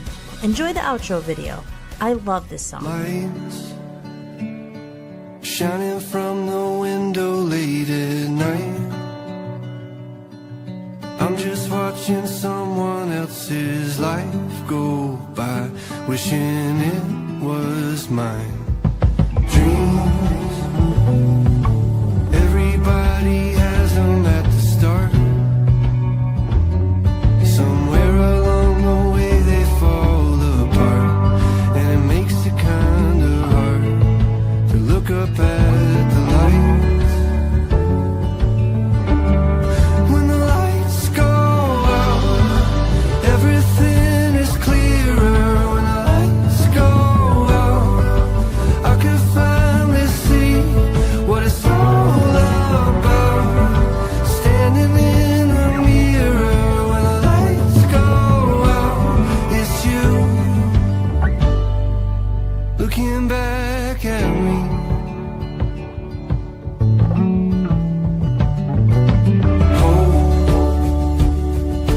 Try your best to hold on to the rope. We all have a reason to let go, and it's easier to do, but it's better if we don't. When the lights go out, everything is clearer. When the lights go out, I can finally see what it's all about. Standing in the mirror when the lights go out, it's you looking back at me.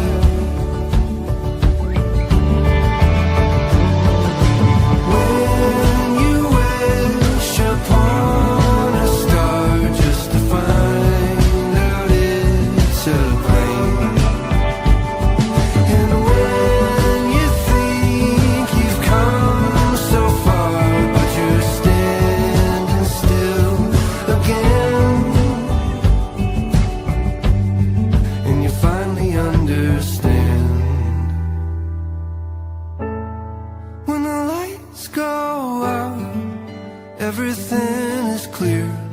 When the lights go out, I could finally see.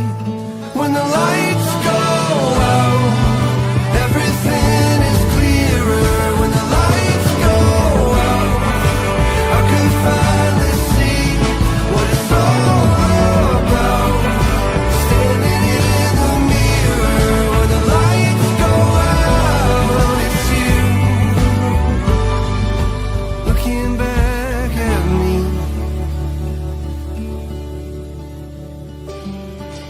Hope, try your best to hold on to the rope. We all have a reason to let go, and it's easier to do, but it's better